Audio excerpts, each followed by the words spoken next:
What's good, man? What's good? What's good, man? We live, man. No intro song, no nothing, man. We offering this thing. We live. 786-45-9499. We live. Just jumping this thing just like that. Bomb. Got a couple people file. I just got a couple people filing here, man. Give it a second, man. We're gonna let a couple people file off in here.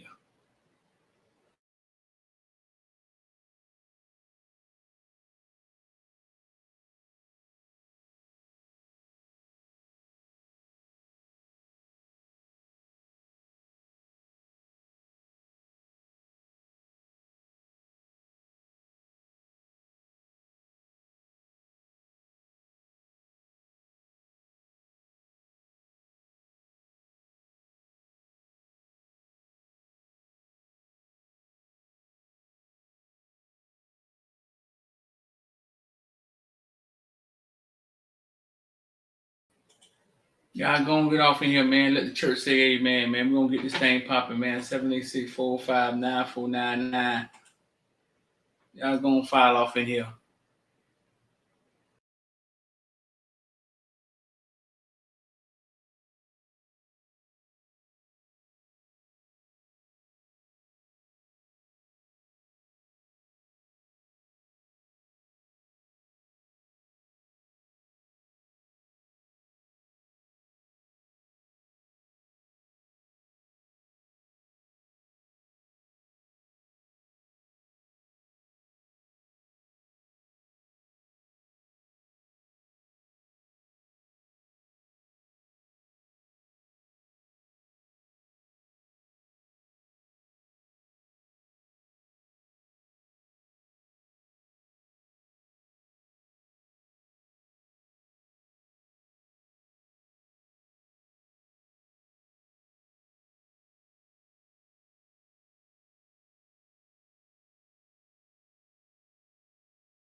All right, that's better, man. I got my headphones, man. I don't unmuted myself. That's better, bro. 786-405-9499. Y'all want to get down with IOD Squad, man. I think you got like 15 spaces left for the $12. So if you use the $12, if you go right now, you put investor.12, you can get in for the $12. 786-405-9499. Shout out to the villains in this thing. Gonna get into some stuff. I don't know why I got this. I don't know why I got the little white Facebook panel at the top, man. Let's try to see. Let's try that again. Bam. Get that out of there.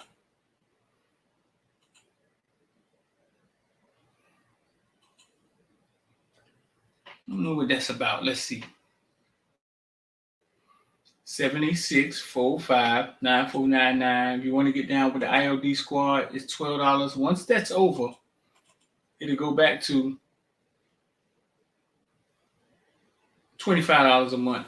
I think there's maybe 15 people left that can get involved, that can actually get that.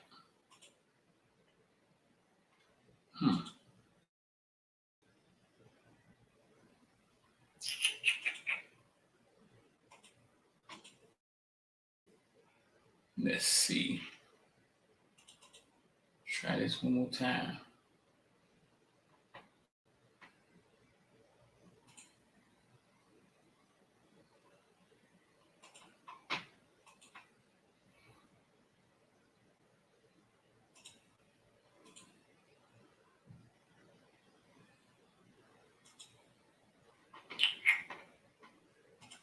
All right. I got KB in the back, Medi in the back. Bring the boys in soon second. We're going to get on. We're going to talk about something Todd McShay said. But we're gonna go way back with it. KB, what's going on, bro? What's going on? Good. What's up, bro? I'm bringing Medi in here. Medi in here full gear. Medi, what's up, bro? You.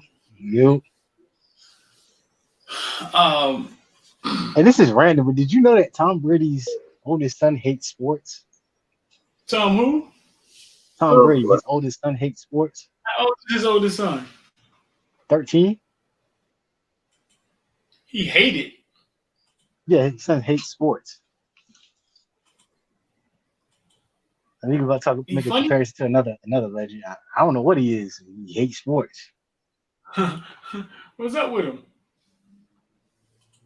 I know Tom Brady apparently was heartbroken by this. He was hard, bro. Yeah, this article says Tom Brady's heartbreaking reaction. Son doesn't love sports. Yeah, because he probably been around his whole damn life. Made his family rich, filthy rich, still making his dad rich, and he hated. It's like a child. It's like a kid, huh? I guess so. Just like a kid. So man, 786-459-499. Listen, check me out. So real fast, man, we're gonna get into somebody said Sean Round 3 times, Candyman. I told you, man. You said Sean Round 3 times. You pop up for your mortgage, man. And Sean Round showed up with $50. We've seen him in a while, man. We got Ruiz with Sean Ruiz in the house. Sean Ruiz. Not Sean Ruiz. Got Sean Ruiz in the house. Shout out to Sean Round with the $50, man. But yeah, real fast. Then we'll get into some. I'm talking about Bryce and Pat Mahomes for real fast. And then we'll get into some hurricane stuff, hurricane updates. Tommy Shea said Bryce Young is a smaller version of Pat Mahomes. Now let's go back. We're gonna go all the way back to when we was about to play Alabama, right? We was about to play Alabama, and I was up here pleading and begging. Willie Boston done showed up with over $50. It's income tax time. It's getting crazy in here. We done got started already. Shout out to Willie Boston with the $50, man. I was playing, and I was telling everybody, listen, if we think Bryce Young gonna go lose this game, if we think Bryce Young gonna lose this game versus the Kings, or we think Bryce Young is the reason this game gonna be early, we in trouble. I covered him in high school. I knew what he was capable of coming out of Mater Dei. And I knew that he was ready to play. I asked Cam Kitchens when we interviewed him, hey, did you ever go back and watch the Alabama game? Because if you think about it, they were playing against the Heisman Trophy winner that year. They didn't know it at the time, but he ended up winning the Heisman Trophy. He was like, yeah.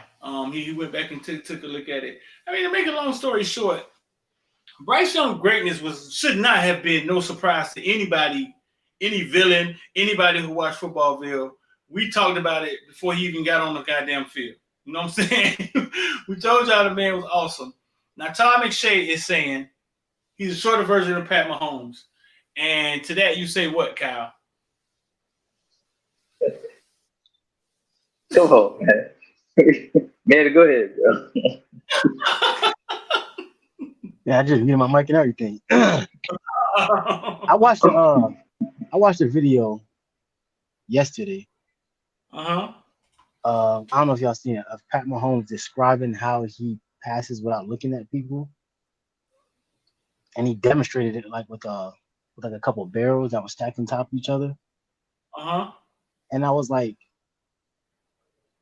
I've never seen anything like. I know Peyton was very good at doing that, like looking off his receivers, because his timing was just so elite that he would simply shout to Sean Rounds another 25 bomb. His timing with his receiving core was so elite that he didn't have to actually he just would put the ball in the spot and the receiver would be there. With Mahomes, I've never seen somebody where he was talking through to the person he was doing the interview with about, hey, I know that he's running this route. So when I throw the ball, like, he didn't even look in that general direction. He just completely threw the ball, and the trajectory of the ball just diverted to wherever I don't know. I can't even explain it in words, right? I don't think we'll ever see another. Repetition? Is it just repetition? It might just be a gift that we don't see. I don't know if that's something that you could repeat, because at the same time, like, you gotta think he don't won 2 Super Bowls with 2 different receiving cores. Mm-hmm. So it ain't like you can sit there and point a finger at a particular receiver and be like, oh, we had this guy, so that's why he was successful. There was a large chunk of the season where I was like, I wouldn't put any of them people as even a remotely viable receiving option. We got guys on that Kansas City Chiefs team that I don't think would ever be a starter or like an alpha X on any receiving core in the NFL. But somehow Pat Mahomes took that ragtag group of people against one of the better defenses and secondaries in the NFL last season and led them to victory while being hurt. Right. So to throw out that term, Todd McShay, and for the record, I hate Todd McShay. I hate what's the other one? The old dude that it don't matter how wrong he is. He's been wrong for decades. For decades now. Mel Kiper. Mel Kiper's been wrong for decades, and we allow him to continue doing it. That dude could be wrong up to the right before they announce the pick, and he's still on TV. He still has a platform, and I don't understand how you can be bad at your job for so long. Put out 16 mock drafts, and they all be wrong. Up until the commissioner come out and announce the first guy, and he still has a job. And they'll throw around terms like expert. I don't get it. I don't understand it. But that's funny. I digress. For you to throw a term like that around, you better be onto something, because those are nobody even thought that Pat Mahomes, when he came, was going to be a generational talent. They just thought he was just a guy. Like, I don't think Cliff Kingsbury knew he was going to be that. So if you throw that term around, smaller version of Pat Mahomes, you better not miss, because we already know, and don't shoot the messenger, but we already seen how Alabama quarterbacks, regardless of what type of style, dual threat, pocket passer, they usually go into NFL and they don't find that much success. So we'll see. He said, "Hey" is a strong word, and I don't use it very often. You don't think Mel Kiper been in the NFL too long and at ESPN too long for me to not have that word. If he'd been doing this for like 10 years, I'd be like, okay, you know what I'm saying? I get it. But Mel Kiper been, like, I want you to really think about how long Mel Kiper has been with ESPN. In fact, I'll Google it.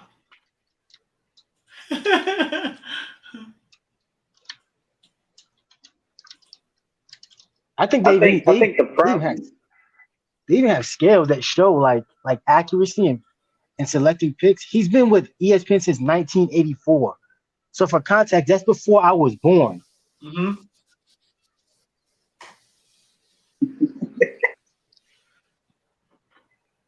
And that's all he does. That's all he do in the NFL. He don't do nothing else. He don't call no. He say he eat pumpkin pie every morning. He eat pumpkin pie for breakfast every morning. He look like pumpkin pie in the face. He eat pumpkin pie for breakfast. He eat pumpkin pie for breakfast every morning. He look like it. I don't know who to believe. Him or the rapper with the feathers in his head who say he didn't eat for 3 weeks. What his name is. So listen to you. I'm okay. So now that you got it off your chest, I'm finna. Now that you got that off your chest, I'm finna explain Mel Kiper to you. Hold on, check this out. Hey, Mel. University of Miami had quite a few early entrants who are not necessarily projected as the first 2-day picks.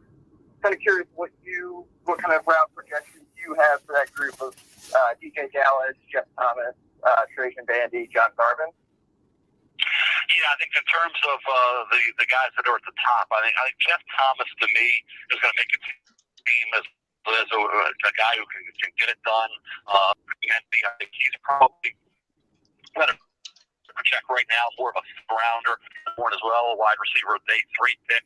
DJ Dallas, I have right now is a day 3 pick.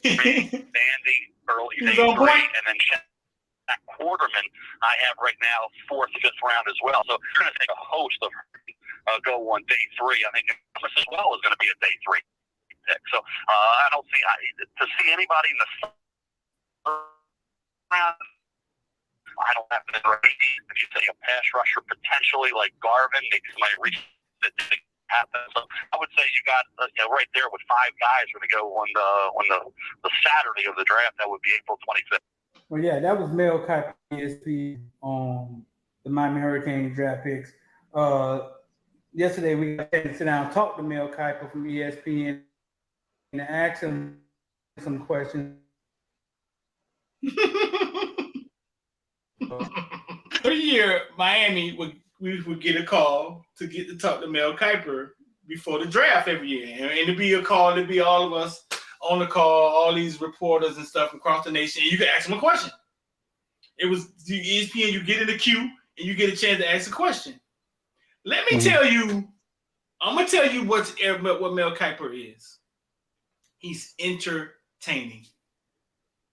To even listen to him on that call, right? And you could ask him about anybody. You could be like Mel Kiper, DJ Medi. Yeah, he in the military. His cousin played for Sarasota. You think he gonna get drafted? And he just be like, "Oh, I know Medi. Medi in the military. Shout out to him. Yeah, I know his cousin." And then he'll just spew. I don't know if he has a board in front of him. I don't know what he has. You know what I'm saying? And to hear him do that for an hour on the call with these reporters from across the country, and he could talk about any player, dog. It doesn't matter if he's right, Medi. It's just entertaining, dog. That's all it is. It's entertaining to get to see over and over every year. He sits there and he does it, and it doesn't matter if he's right or not. It's entertainment, dog. Now, what he just said about our players, was he right about that? DJ Dallas and nobody in the 3rd round. Did anybody get picked higher? I don't know. He was right on that one. He was right. You're right about that. But what happens? You got to think about it. Like I tell people to think logically. There's no way he has enough time to watch film of everybody and to really know these guys. So all he's probably getting excerpts from some of the local guys, some of the local writers, and things like that. And this is how he built his case. He don't know all these guys like that through and through. There's no way. It's not possible for you to do that. No, I mean to cut you off, but Medi just said that's all he does. He got all year long to do it now. He doesn't do anything else. There's no way, bro. He pops up. But the first time you see him, his first sighting is always immediately after the national championship. Immediately after the first segment they show on ESPN is post national championship odds for who's gonna get drafted in the upcoming NFL. That's the first time you see him. And then from that point, so what? When that shift? Late January? You got all year, January? How many? Yeah. Listen, that's why. He'll start talking from that point all the way to April. And he even do it sometimes during the season. During the season, he'll be like, you'll see like they'll pop up. Oh, it's the guy I got him as my number 1 cornerback coming out in next year's draft. During the season. He don't do no stats. He don't do no highlights. He don't do no play analysis. They bring him on to simply talk about potential and where they're gonna get drafted, and they smack him with the tag expert. Yeah, now, we got one job, Cal.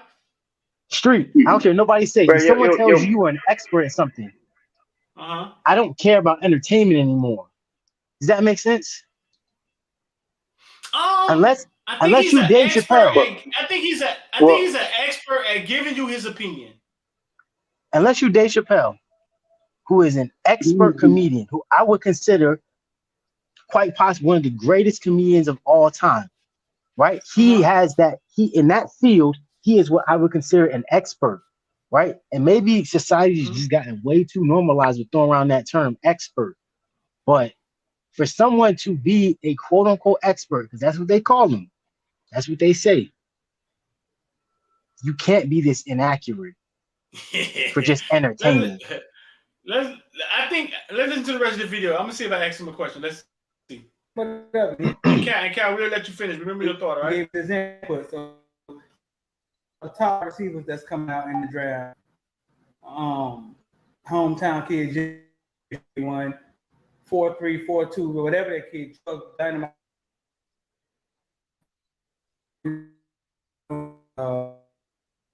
This is what Mel had this before, with the June draft, and you've got Eddie Brown and Jerry Rice and all those different years when they had three receivers with Michael Irvin and all those different receivers in drafts. We've had three that were very hard to separate, and that's the thing with Judy, Lamb, and Ruggs. I think they're three right now. I think they've kind of T. Higgins I would put in that group as well to an extent. He ran pretty good at his pro day. It was one of the last pro days that happened. He's obviously, you would like to see him be a little more physical in those final two playoff games, but Higgins is probably right now, to me, it's four. I think it would be, if I had to see, he was talking about extent, he ran to separate. Who went first? Lamb went first? Judy went 15. I think, let's see. I know Judy went 15. CD Lamb.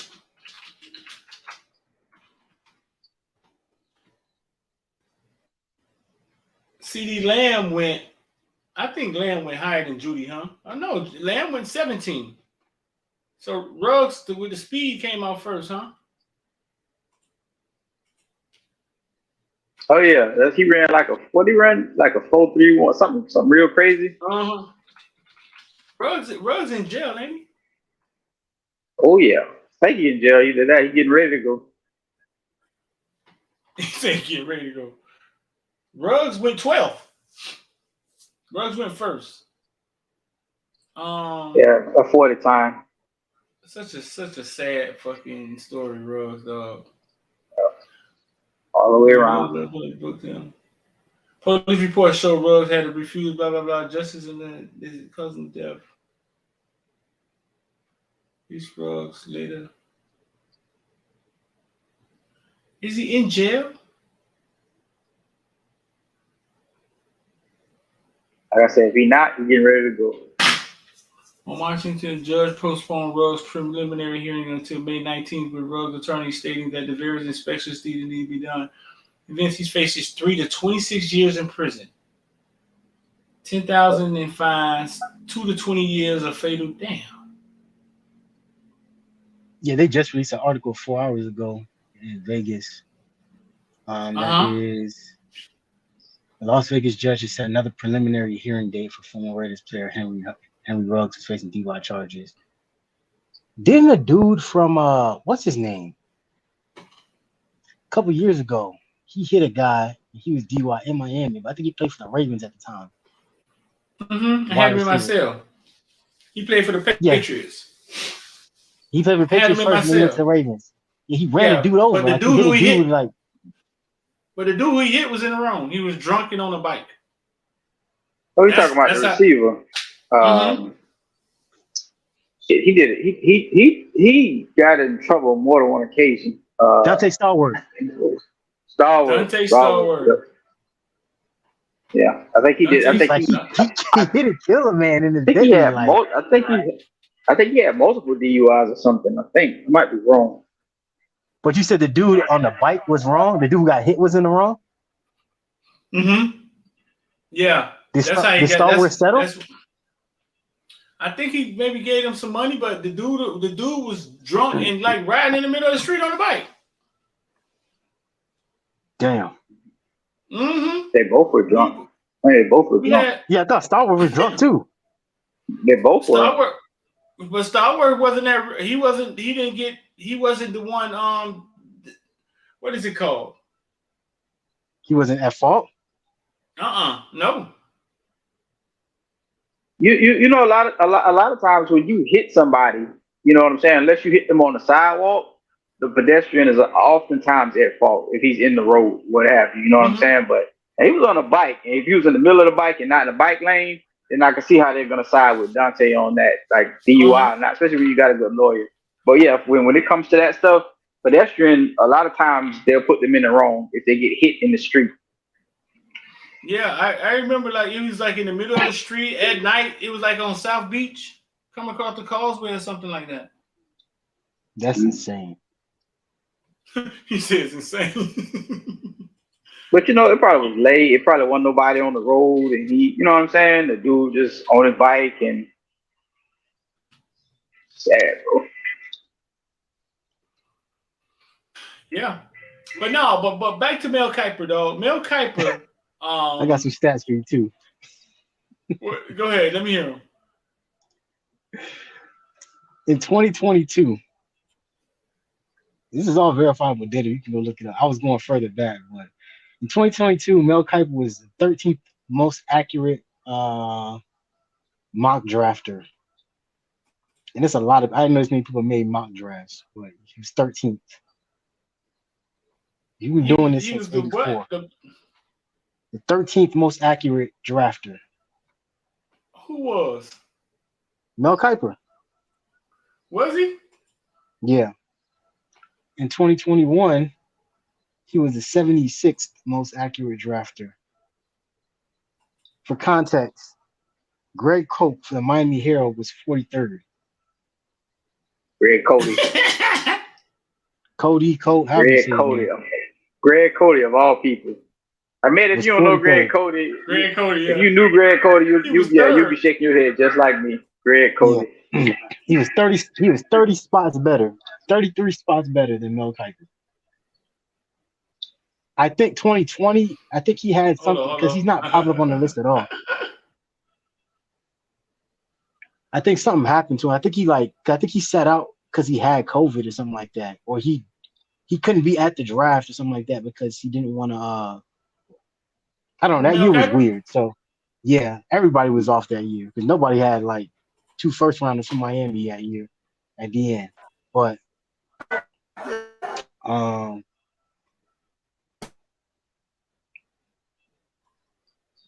guess you have to look at it like this. Oh.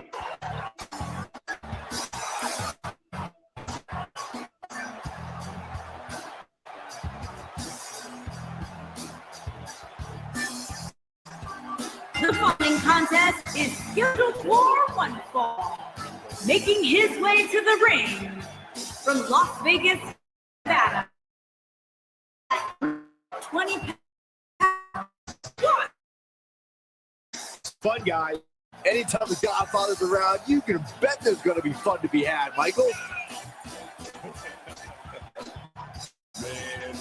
And I'd also like to add the match will go a long way in determining the pecking order here in WWE. Yeah, and he's hoping his stock continues to rise.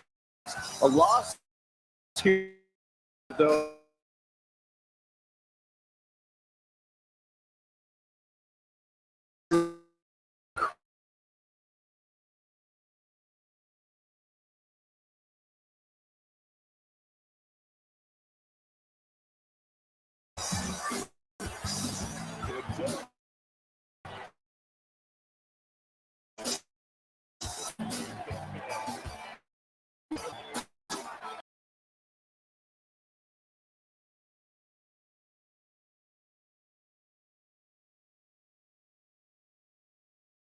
I found the video game version of your intro, dog. I didn't know. I thought that was the real version. The video game version. Had way too much. That thing look real, didn't it? It had way too much talking over it. What's up, man? We here talking about how Mel Kiper the most accurate. What you say? You say he's the most accurate one? No, I definitely not say accurate. What you said? I said for him to be doing this since 1984, it's wild how inaccurate he's been. During What the that stat intro, said. I looked at the other 2 years. I think, like I said, 2020, I think he didn't actually participate in the draft like that, or he did it from home because obviously with COVID and everything like that. 2019, he was 52nd. Todd McShay was 16th. And then it only stopped at 2018. I couldn't go no further than that. But in 2018, he was 23rd and Todd McShay was 12th. So not only is he not even top 10 ever, but whenever he is, he's normally outshined by Todd McShay, who is essentially the younger version of him. So I'm still self-talk. shout out to Mr. Wills, because Mr. Wills actually pointed out something I was gonna say. Consistently, Daniel Jeremiah and other people at NFL.com have been historically way more. There was a period when Daniel Jeremiah was whooping Mel Kiper's ass every year when it came to his mock drafts. It wasn't even close. I would say like from like 2014 to like 2017. He was more accurate. Daniel Jeremiah, like Mel Kiper didn't hold a candle to Daniel Jeremiah. Shout out to Daniel Jeremiah because he's always consistently been. Lately he's been off. I ain't gonna lie. Last couple of years he's been lacking. It's been other people at NFL.com I'm telling you what it is. What it is that we can never forget. And I talk to Cal about this all the time and have to remind him, Cal, listen, we sitting up here doing the show. This ain't your personal feelings. He's entertaining. Like it's the way that he does the job. Even when we talk to him on the phone, we get to talk to Todd McShay, and then we get to talk to Mel Kiper. Mel Kiper, even to hear him, and he's not even on the show, he's just talking to us. To hear him rattle off these people numbers, it is entertaining, dog. Todd McShay sounds like a real person. You ask him a question, you can hear him, you know what I'm saying? He got to think about it. You can hear him fishing. Mel Kiper has one of those brains, one of those photographic memory brains where he can remember things and just rattle them off. He's more entertaining, dog. He's created a brand. He looks like goddamn Max Headroom, and that's what it is. It's entertainment, and you can't get around it, dog, because you're saying it. These guys are more accurate than he is. I will say this: if we take the term, and we, depending on how we dissect it or which way we do it, he's an expert, right? He's an expert draft analyst. But what does that mean? Is he's an expert at figuring out where these guys are going to go, or is he an expert at analyzing the players and their draft stock and how they good and how good they are? I'll give him that part. That's what they mean by being an expert. You know what I'm saying? But on the other end, as far as, placing players where they're going to go, that's more about information. How good are you with information? Like, like Adam Schefter and the other dude that used to work for Fox. If you let those guys do it, they'd probably be the best at it because they get information. So without information, you really can't be that great at it. You know what I'm saying? I mean, you can do good guesswork, but I don't know. That's just the way I look at it. It's more variables go into it than just talent, is what you're saying. Like, who's the best? Right. Mm-hmm. Yeah. Where you actually get picked at is more big variables that go into it. I get what you're saying. How did it start, man? We was talking about Bryce Young being Pat Mahomes, bro. How the hell we let Manny get us on the goddamn because the quote rant about goddamn, huh? Because the quote is from Todd McShay. McShay, was it? Uh-huh. Yeah. Hold on. That's almost like what us, I guess, the bloggers do for high school recruiting. You get information, you go off of the information. You know what I'm saying? I think everybody think when we make predictions, they think it's like the law, but it's like you just go off of information. You know what I'm saying? Like a mom and a son can say, yeah, I'm committed to a certain school, and then on Saturday they go elsewhere. That's what else we supposed to say? Like, hey, that's information that they gave us. Or like Streeter say, pay attention to the visits. You know what I'm saying? That's just information. So I think they one thing my homeboy who got drafted in the face say, man, a lot of them, they agents tell them go ahead and boost them up. So on draft day, they talking about such and such. Oh, they finna get this big check. You know what I'm saying? It's all about politics, man. Let me say something good about this kid, man, so he could get a big check. Just because he got drafted in the first round don't mean he finna get that big check. It could be an average check, like maybe $5 million. But if they boost him up on draft day, oh man, we gotta pay him an extra $2 million because his name is ringing. You know what I'm saying? That's just all them first round numbers are slated already though. I've learned that. No. After the 15 pick. No. After the 15 pick, it's like, them numbers they not slated like that no more. They slotted now. Like the first 15 are now, but remember, like what? After 15, that's it. But how many years? A couple of years ago, it wasn't like that. Remember that? A couple of years ago, it wasn't like that. Yeah, a couple of years ago, it was the first 32. But now it's like, the first 15, this the numbers we got to give you because of last year's draft. Now it's like, at the 15, they saying, well, we don't know. We'll give you a contract, and you got to do certain things to honor that contract to get this money. Oh yeah, bro. Guarantee on the first round. Let me see. I think Sam Bradford class was the last class where the top picks negotiated their contracts. I think that was after that. And I think he got a ridiculous amount of money, and they was like, "Hold on, we gotta, this ain't finna keep happening." Sam Bradford, but he got like 30-something million. It was something stupid, something like crazy. Like this man ain't played what? Yeah, and they knew that jump was just gonna get worse and worse, so they was just like, "All right, we gotta do something." Well, it had to get worse because I know they was scratching their head when they gave that money to old boy from LSU. Yeah, like, we gave this man this money. This man can't even read the offensive playbook. Yeah, that was crazy, man.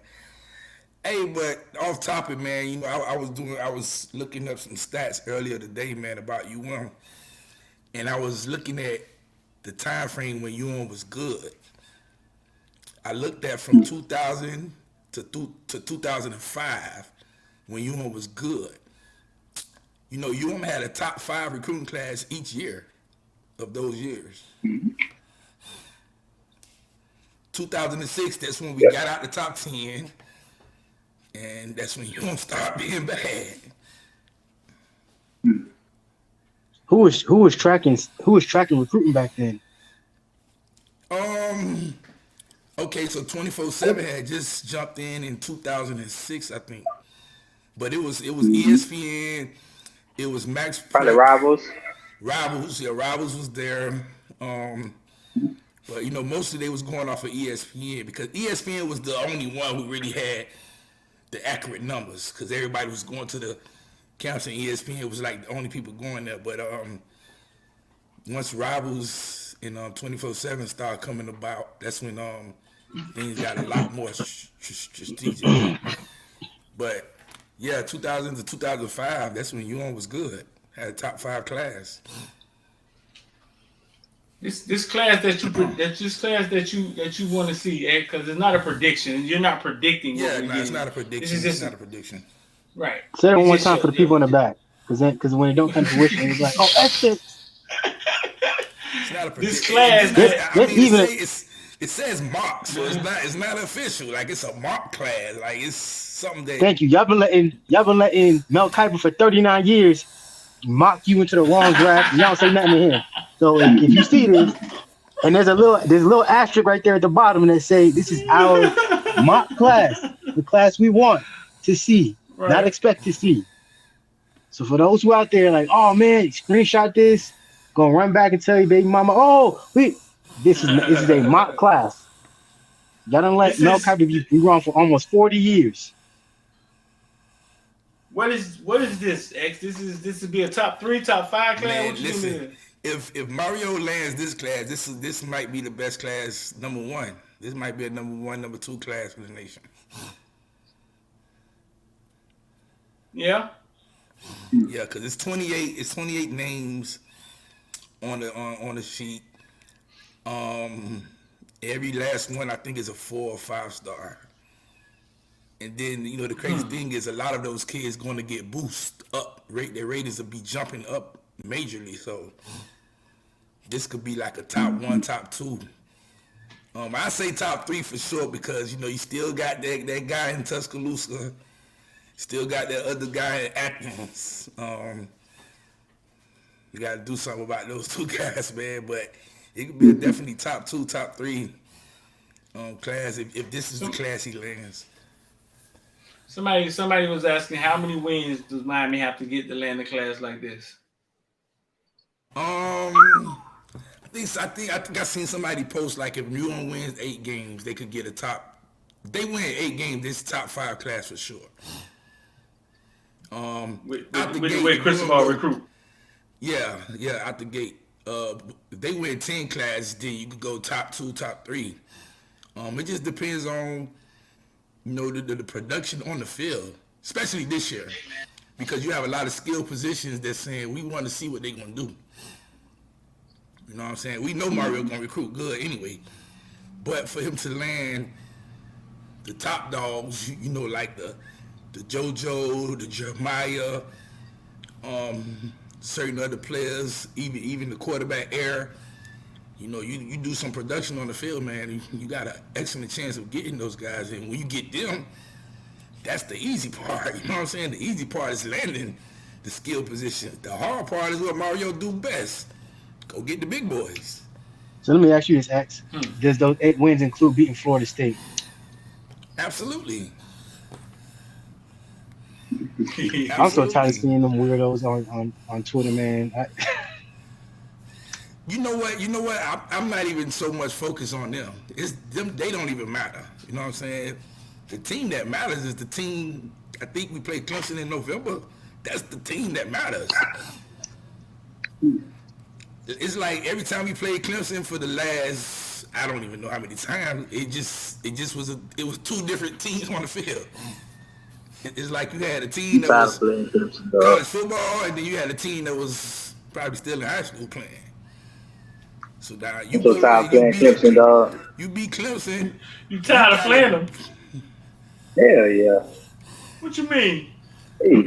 Yeah, I'm tired of getting them boys be stomping the mud hole in us every time. I'm tired of that shit. Yeah, bro. Man, that Dabo be still thinking he in the Woody Lynch days, man. Nah, but yeah, he that man don't never have no mercy on us, man. And we can't put up no fight. I'm tired of playing them. Like, we don't put up no damn fight. Like, damn. Well, that's what I'm saying. Like, if you go and you play Clemson good, not good, you got to beat them. I'm tired of this player team good. Beat them. You got an opportunity to get you can land some real. And like I said, it's names on here that I left off. I know a lot of people hit me. They're like, dang, you ain't got TJ Capers on the list. I'm like, okay, that's one name. I feel a certain way about that, and I just didn't put his name. That's simple. Obviously, it could change, but as of now, that's just the names I left off.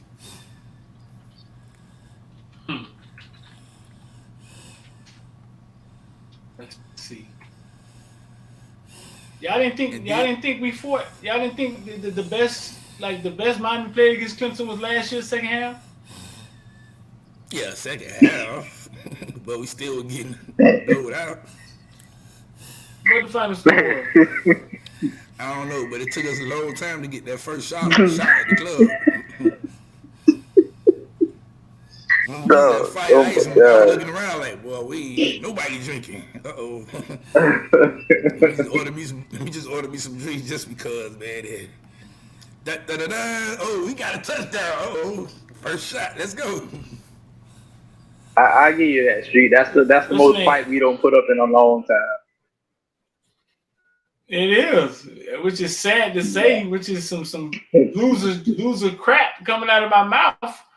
But it was. I mean, we didn't. That Sunshine game, we ain't showing no fight that Darren King game. Oh my God. DJ, you know what? We do. NTN. We do the first like 3 to 5 minutes every time we play Clemson. We be there the first 3 to 5 minutes, and then that one play where we don't either capitalize or we do something stupid, either overthrowing Jeff Thomas. 0-0? Let's go ahead. No, because we be driving. The score was 0-0. But we'll be driving or something like that, or we'll have been on got a 3 and out or something like that, and we overthrow a Jeff Thomas. Quincy Roche jumps off sides and negates an interception. We don't get a fumble on a punt return, just like stuff, and then it just be from there. It just all go down. It be like we so good. What fight did we put up with De'Aaron King? To make matters worse, it seemed like. Remember that was the game where I think the first half they were beating us, but it was close. Like it was probably they weren't beating us by that much. Remember that was the bloody game with Bubba Bo and he with Bubba. Yeah. Oh yeah.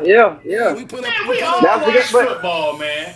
We all watch football. When they threw that damn wide receiver stay home on third down and went for a first down in like third, you knew that goddamn game was over, bro. They had that. Yeah, we did. We all watch football.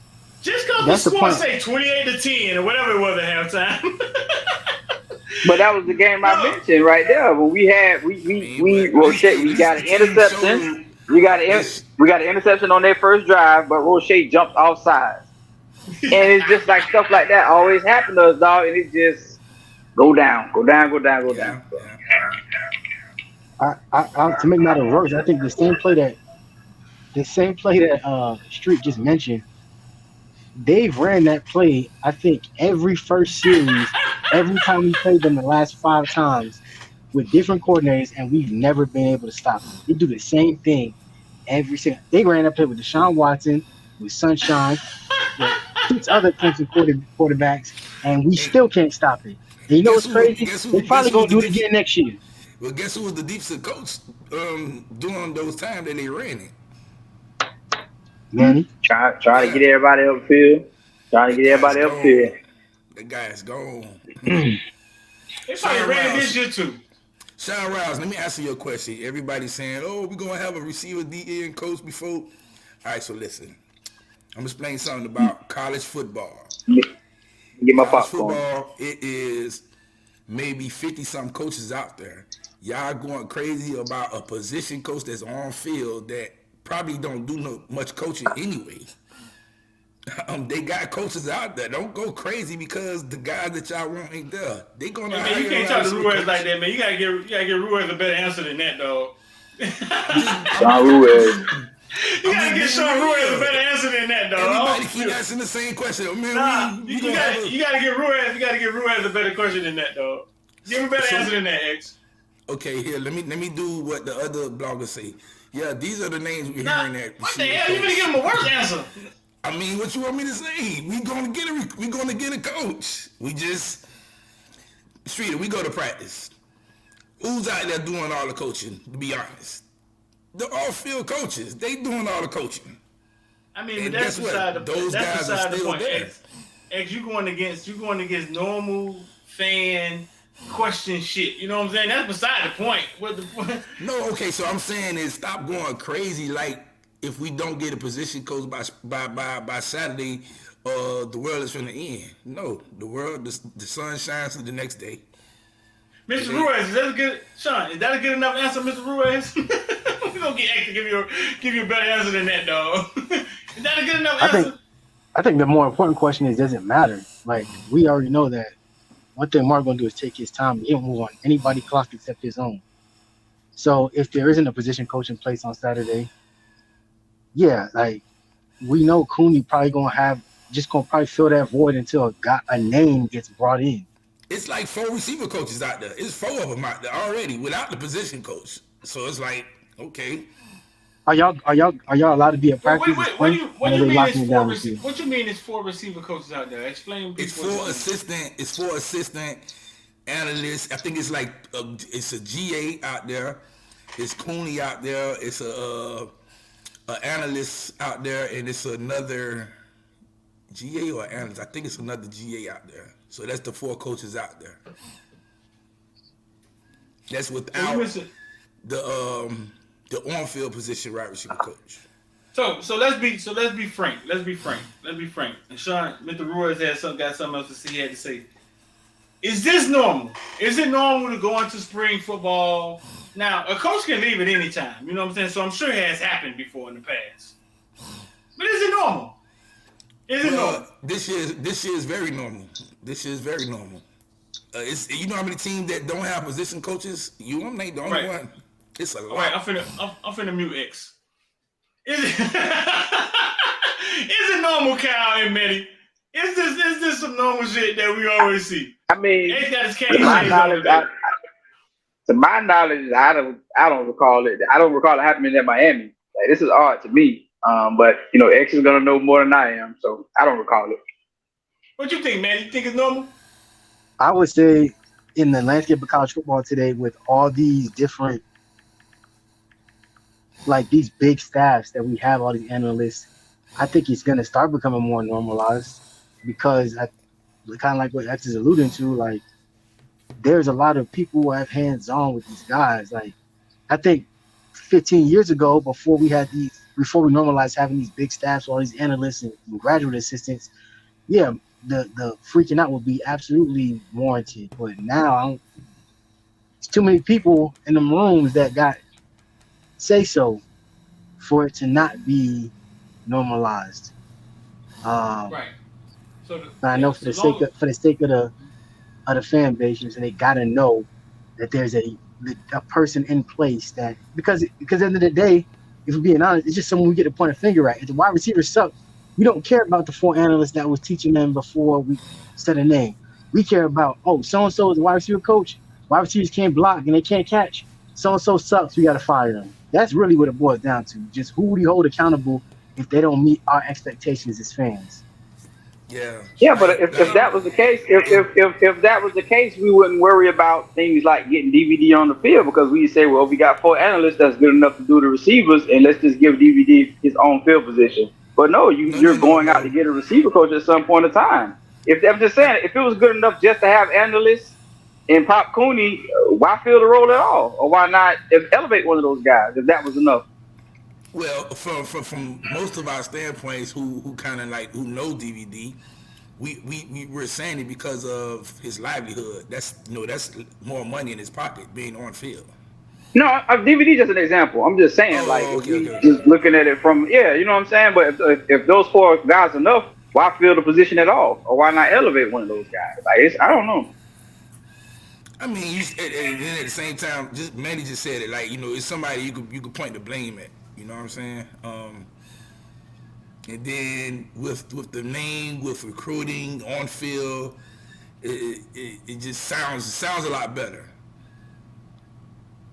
So but I will say this, Sean, if JT doesn't be there, if JT is not here this weekend, and then you don't have a defensive end coach, now that's something you can worry about. Because you lose the defensive end coach, and then the next guy in line is gone. Now you can worry about it. You know what I'm saying? So that position, I worry about that. But where's JT? Have we seen where? Has he been JT around? JT is still out there. Working with the players. They out on the field. He's still out there. So they say he interviewed. Well, I don't know if he interviewed, but he was thinking about the Dolphins. I think they looking at him to come on. I don't know if it's as a defensive end coach or what, but somebody reported that. I don't know who, but we'll see how that goes. I think that was Gabby. That was Gabby. Maddie, what that article was? That was Gabby? Somebody put it in the group me. I forgot who the article was by, but it was I think it might have been Gabby. So Sean Brewer said, I know Hank is not coming, so who up next? A wide receiver coach. JT is going to the NFL. JT going to the NFL, so just wondering. Kevin Beard is next. Him and Hankerson were the 2 guys that was the wide receivers who could have been the wide receiver coach. The Leonard Hankerson thing, I don't know. I'm a stall on that one. I heard, from jump, it was his job to say no to. I don't know if he said no. Somebody said he said no. I don't know if he said no. The person who I know, they say most likely he was just trying to negotiate a deal. So I don't know what's going on. To get more money in the NFL? I think both on both. Like if it was NFL or college, and they still saying the college could end up still paying them more. Yeah, KB, that was Gabby that said that. Okay. And so the JT situation, again, it's he's an NFL Hall of Famer. And like we said, we don't know if Jason Taylor wants to coach college football 365 days a year. So. Yeah. We talked about that earlier. Hey, how do we get out of the ACC? How do we get out of ACC? Yeah, because this money ain't it. I don't know, man. Somebody got to put the buyout money up front, I guess. Caneville don't want Cedric Belly, and oh man, here we go. Because I don't put certain names on there now. I don't want them. Caneville don't want Cedric Bailey and Davion Gall's bullet. Who the running backs you got on there? I got Chris Humphrey and I can't see the other name.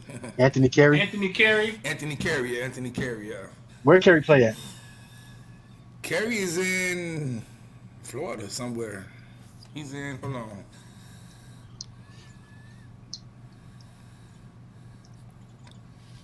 Hey, Street, I Googled Max Headroom when you said it. Man, I was Carey I didn't know who that was.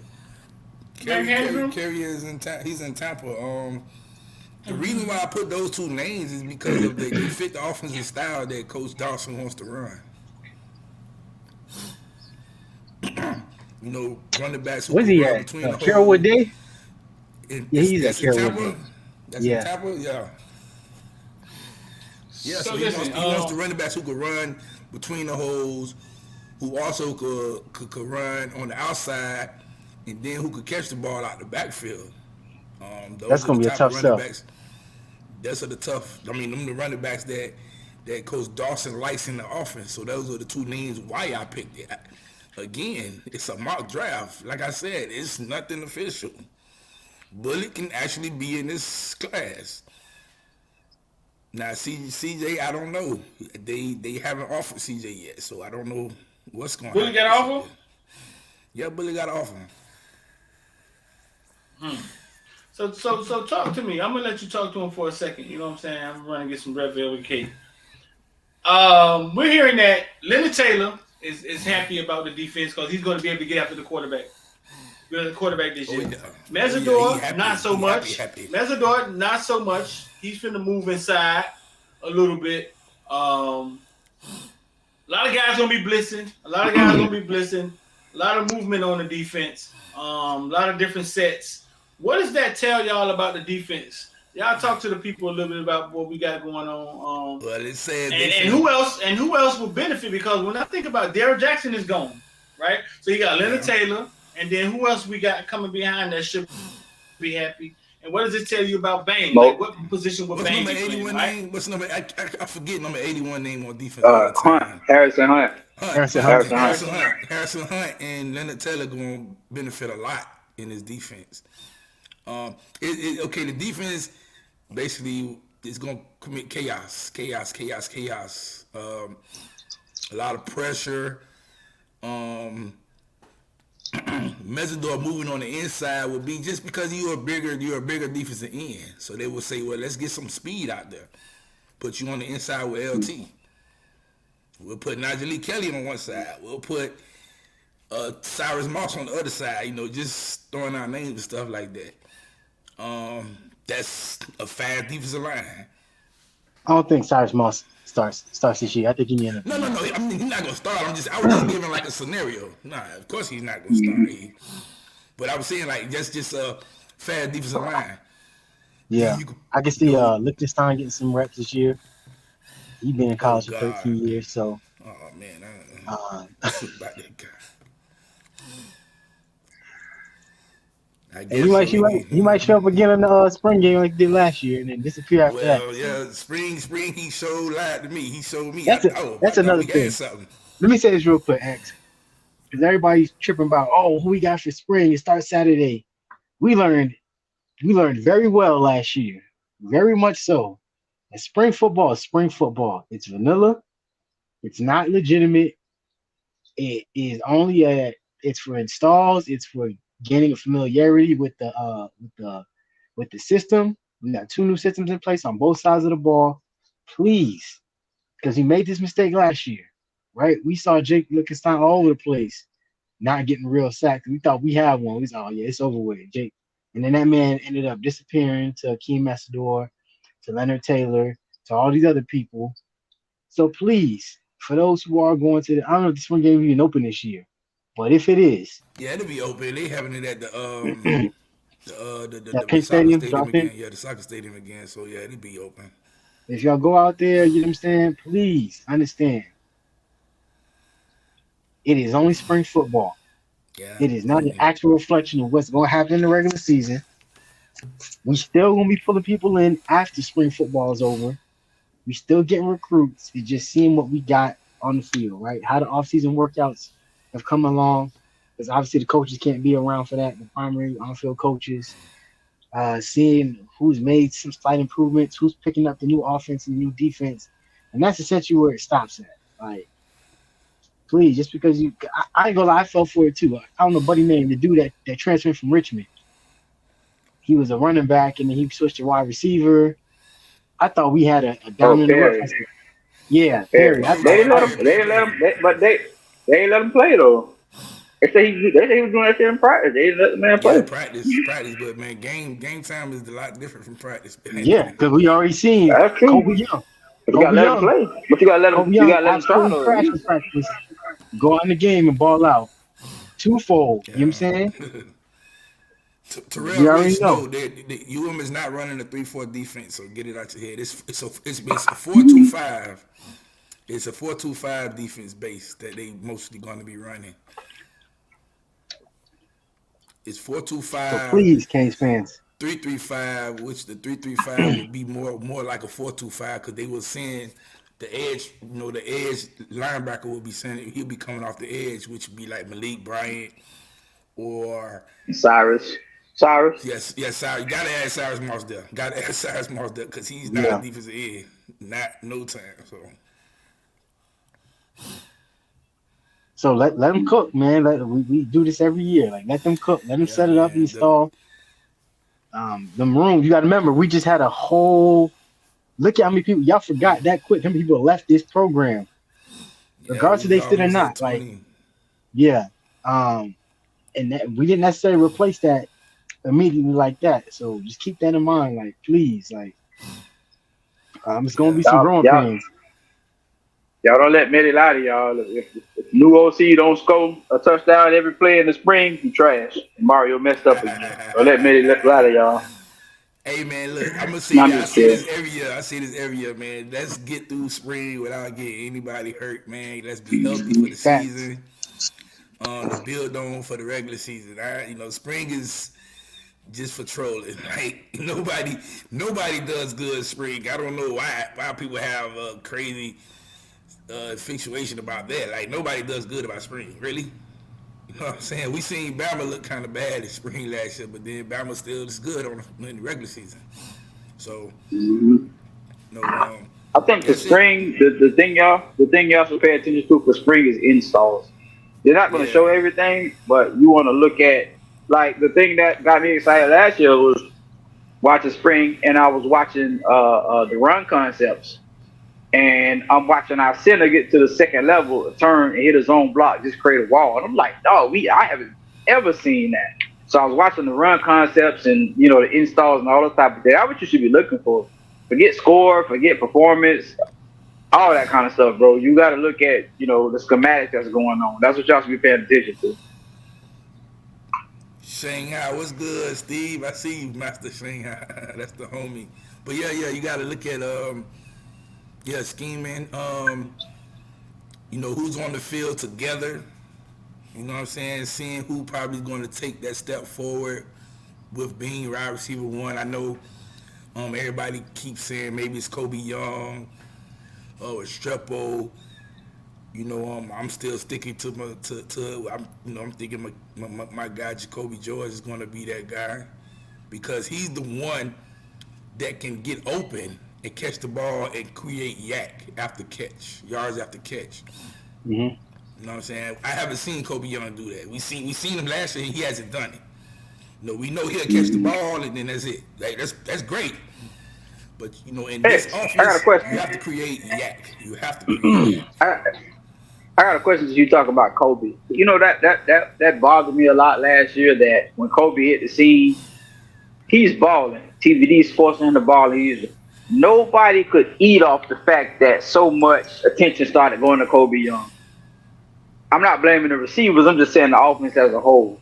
Like when Kobe started to emerge, somebody else should have started eating, and it just never happened like that. I probably look at TVD more than anything.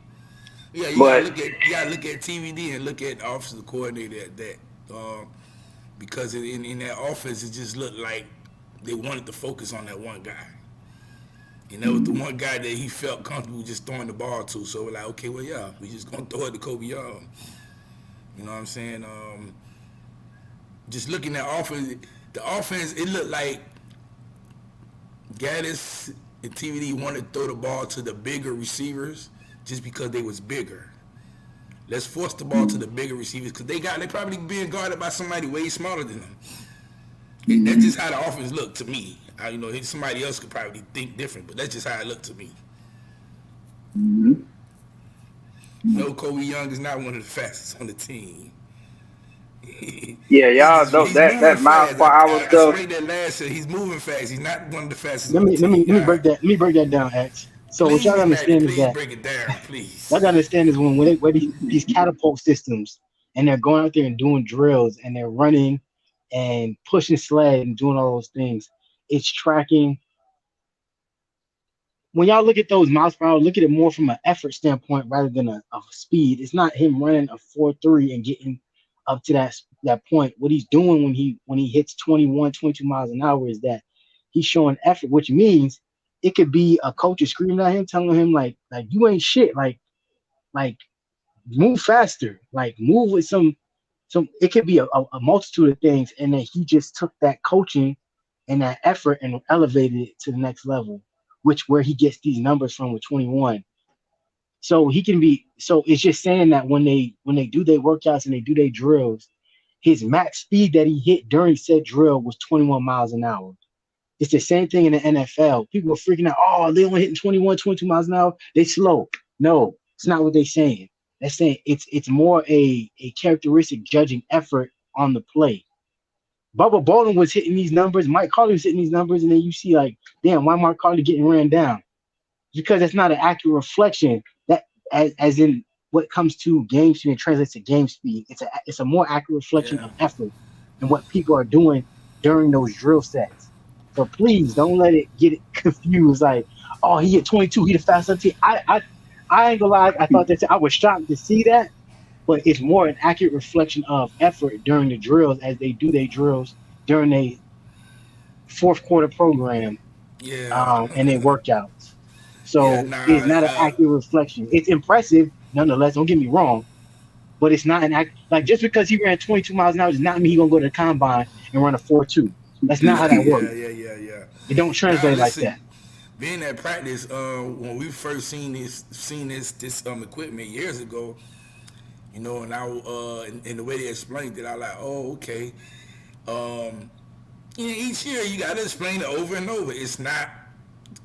They're not the fastest because they got these times. They're just moving fast. That's it. Their body just moving fast. They got the equipment on them, and while they're doing the drill, they just moving fast. That don't make you faster than anybody, because Rashad Smith is probably one of the fastest guys on the team, and he don't have numbers up there like that. Now we talk about running the 40. Rashad Smith probably gonna have one of the fastest times on the team, and him and Kobe Young ain't like he's gonna blow Kobe Young out the door. That's a fact. You know what I'm saying? So it's about them moving fast while they're doing those drills. That's it. It's not about them running the 4, like medicine. They're not running no 4.2, not running no 4.3. They just moving fast while they're doing those drills. Right. And that drill could be anything. That could be a clock speed between yard 1 and yard 7. You know what I'm saying? So I have to take all that stuff with a grain of salt. Now, some of it, like you said, nonetheless, some of it is impressive. Like the Bobby thing is true, and Robbie said that himself, right? X, that Bobby was faster than he was. Yeah. Bobby, they joke about it like Robbie kind of thinks he's faster, but at the end of the day, he said he thinks his brother is faster. But look, crazy thing is I've heard already from players, man, Bobby fast. The guy's fast.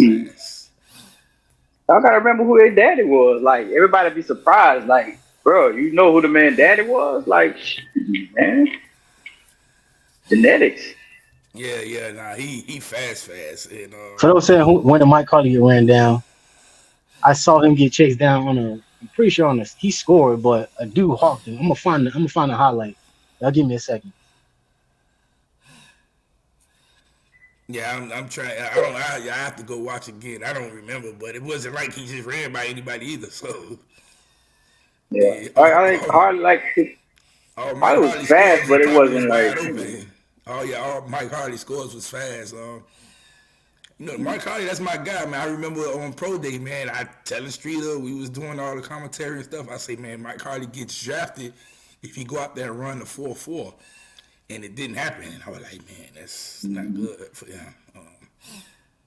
Definitely not good. But Mike Hardy is quick. He's real quick. He's more quicker than fast. You know what Streeter was saying earlier? They was talking about like he was saying like Leonard gonna get to eat, gonna get to go up field, and Mesidor is coming inside. The one thing, X, you can correct me if I'm wrong, because I'm sure you watch more tape and film than I do. I felt that Mesidor was at his best being able to move around and not just. I didn't felt like he just lined up on the right side and dominated anybody like Jalen Phillips. I felt he was better being moved around, getting matchups created, especially when he was doing stunts and stuff on the inside. I can understand him not wanting to move inside, but I just don't see him as just like that dominant. Even though I know he had the numbers, he had like his grade was like third in the nation or something like that. I never saw him as a dominant like right defensive end. I thought he was better being able to move inside and outside, going back and forth. Yeah, I think the reason why he's not too happy about this defense is because when you move inside, 9 times out of 10, you get double teamed a lot more. Nobody likes to be double teamed, you know what I'm saying? Unless you just know you 6'5", 320. You know you gotta get double teamed. So he's not that at all. So he don't want to be double teamed. But again, I don't know what show I was when I said, look, man, I think the defense that Coach Lance is bringing, he telling those guys, okay, if you think you're a dog, show me you're a dog. I'm going to put you in position to be a dog, but you better show me you're a dog. You know what I'm saying? So, Mesidor, you think you're a dog? Yeah, you might get moved inside. Go be that dog. LT, you that dog? You inside. Let's see. You know what I'm saying? You might get double teamed, but let's see you still make a play. Cause guess what? When you get to the NFL, these are things that's gonna happen. You know what I'm saying? So let's see how much of a dog you got in you. But it's like, again, you moving inside. Just imagine you moving inside on a passing down. 9 times out of 10, you're probably faster and quicker than that guard that's blocking you. Yes, sir. Yep. Go be that dog and get in. Mm-hmm. You know what I'm saying? Go be that dog and get in there, man. And that's what it is. You know, like to be realistic, Mesidor is going to probably be a 3-4 defensive end, not a 4-3 defensive end. So right, exactly. So I think he'll put up better sack numbers going inside. Like I said, I just don't see him as a dominant right defensive end in a 4-3. I don't see it. Not that he's not great or anything like that, but I don't see that. Like what we saw from Jalen Phillips, what we saw from Rousseau, I didn't see that from him. Terrence Lane, you say, but 40 is also technique. I completely disagree. Everybody watched on national TV. Calvin Johnson put on somebody else's cleats and go out there and run the 4-3, and that had nothing to do with technique. That was he just was fast. So, and listen, Devin Hester, if Devin Hester did this miles per hour thing, he probably wouldn't be up there. because he, but if he go run the 40, he's going to be up there. It's a It's difference. part of two things. I do disagree with. I think 40 does have a technique. Like there is a way that you're supposed to like establish yourself. When you run. Of course it is. Your leg drive. How you rise up out of your break. Like you can't just like simply just pop up. Like it's supposed to be like a gradual. Yeah. So I do agree. Before you really get up, you gotta really like get, No, I believe it's track. It's track and field. Like what we're talking about here, it's track and field. Running track and field is technique. But now secondly, you have I stood on this. Special people. Hold on, real quick. And this is my only point. I've stood on the fact that I don't know what the 40 has to do, and then failed last year on his Behind the Hoop podcast confirmed. I don't know what the 40 got to do with football speed, because those are two separate entities. Those are not the same. We know plenty of guys who are great at track, and then we see them get on the football field, and it's like that's not really, unless it's a long stride, like a Mike Harley. Mike Harley was a track athlete.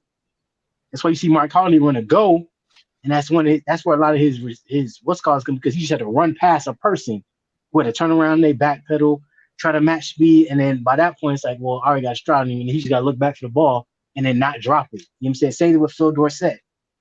So I don't know, other than running a straight go route, I don't know what track speed has to do with football.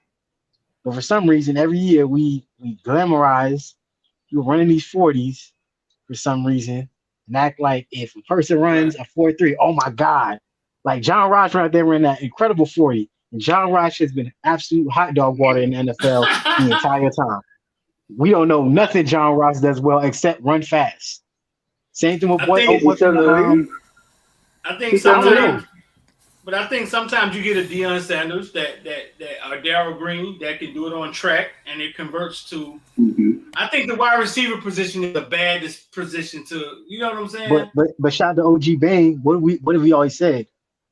Deion is a multi-sport athlete. That just comes with the territory. He good at baseball. He good at, I don't know what else he played, but he probably good at it. So for him, those things make sense because he can tie all those things together on the football field. Whereas when you have guys, and that's why he's always said, like, I like guys who play multiple sports because those things translate. And so that I get, right? There is a place in football for track speed, you know what I'm saying? But every route ain't a go route.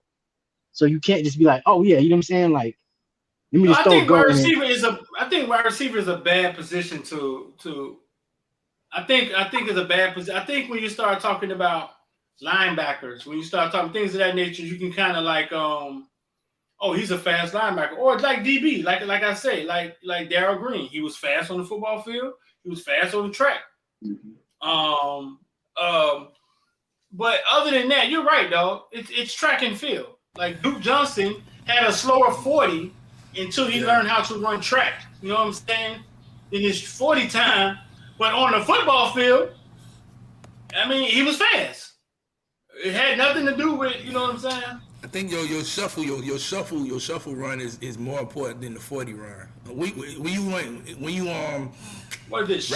Shuttle run? Shuttle run. It's a better accurate measurement of short area it's quickness. More important than the 40 run because you get in and out of breaks. You know what I'm saying? Yeah, as a receiver, short area just quickness. imagine you doing the out and go. You know what I'm saying? It don't matter how fast you is, if you can't get in and out of that break when you're doing the out and go, guess what? It ain't gonna work. But if you could get out of that out and go fast, that's how a lot of DBs get beat badly because that receiver could get in and out of that break fast. That's what's important to me. The 40 is like the Mel Kiper of stats. It's the entertainment part of it. That's what everybody like to hear 40 times. He fast. They don't do nothing on the field. It don't absolutely nothing. It does absolutely nothing on the field. But I agree. Yeah, it's entertainment the motherfucker to watch. Just see what I'm always rooting for the Miami players because so I'm always like I want to see what a Miami guy does. You know what I'm saying? I don't think we've had like a speed demon like out of Miami in a while, in a few years. But I'll give you a good example.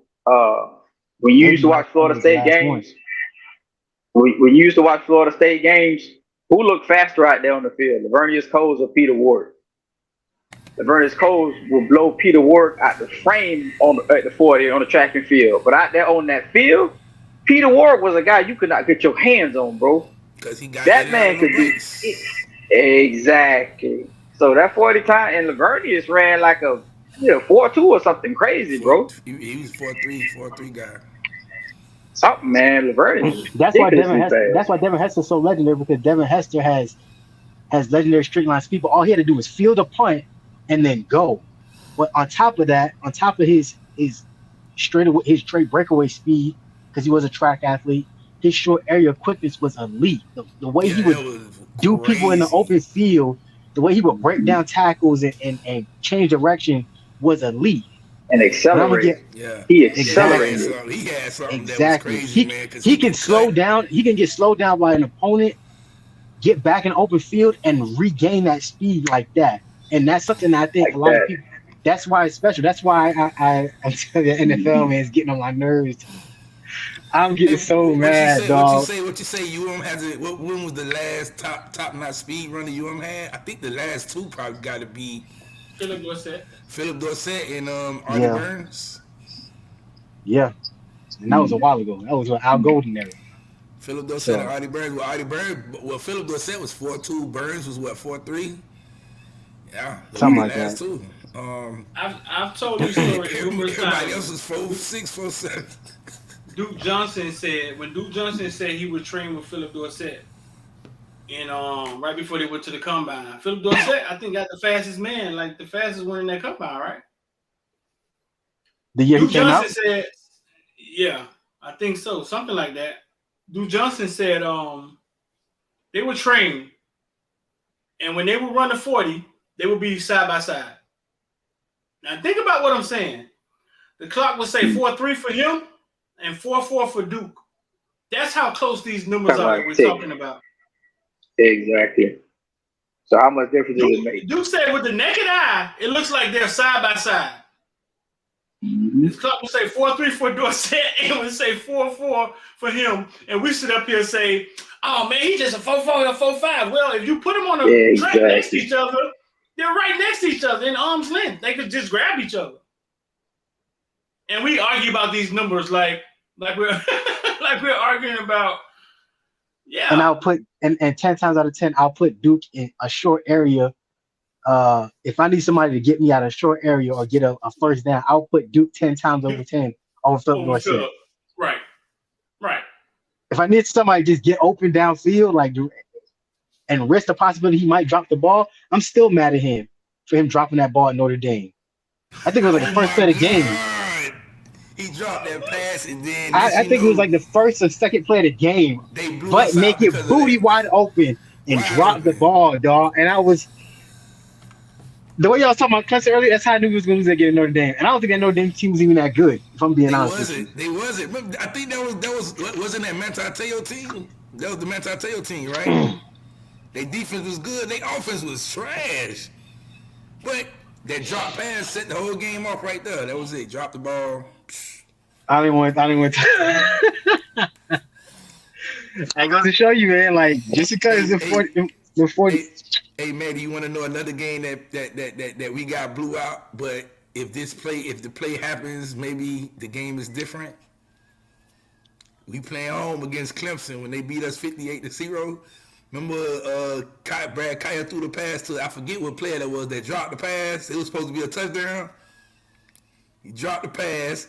Next play, Brad Kaya gets a concussion. He's out of the game for the rest of the game, and that's it. Game over. Oh yeah, we forgot Jeff Thomas. Yeah, I forgot about Jeff Thomas. That was our last speed guy. I don't even know if we got an official 40 time for Jeff Thomas, to be honest. Did he make it to the combine? No, right? Nah, he didn't. He might got kicked off the team already. Yeah, he didn't get invited to the combine. He didn't get it. He didn't go to pro day or nothing. So, but he ended up on what, the Patriots practice squad? He ended up with somebody. Somebody picked him up. I don't remember who. What did Eli Rogers do? Patriots, okay. Yeah, with the Patriots. Mm-hmm. Yeah, he sure did. What Eli Rogers did?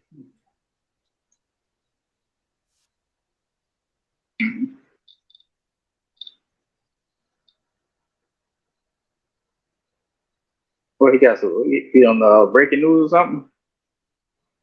What'd you say? What? You say what Eli Rogers did? What is some breaking No, news? because Or something? he was from because you said some other Patriots, so I was trying to see what Eli Rogers had ran. Oh, okay. I know he ran something stupid fast, but he trying to make it in the XFL right now. Who was He's that? from Miami, right? Who? Eli Rogers. Eli Rogers? Yeah.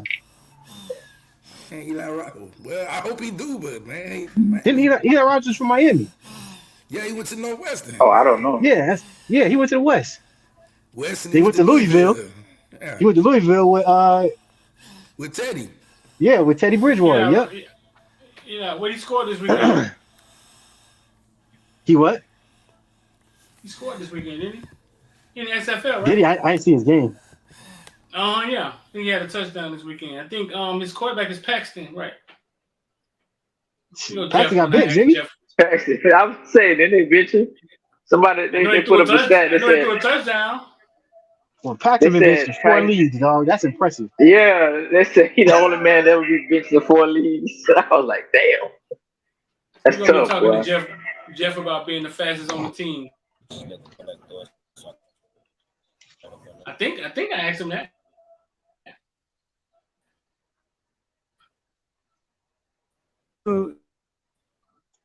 It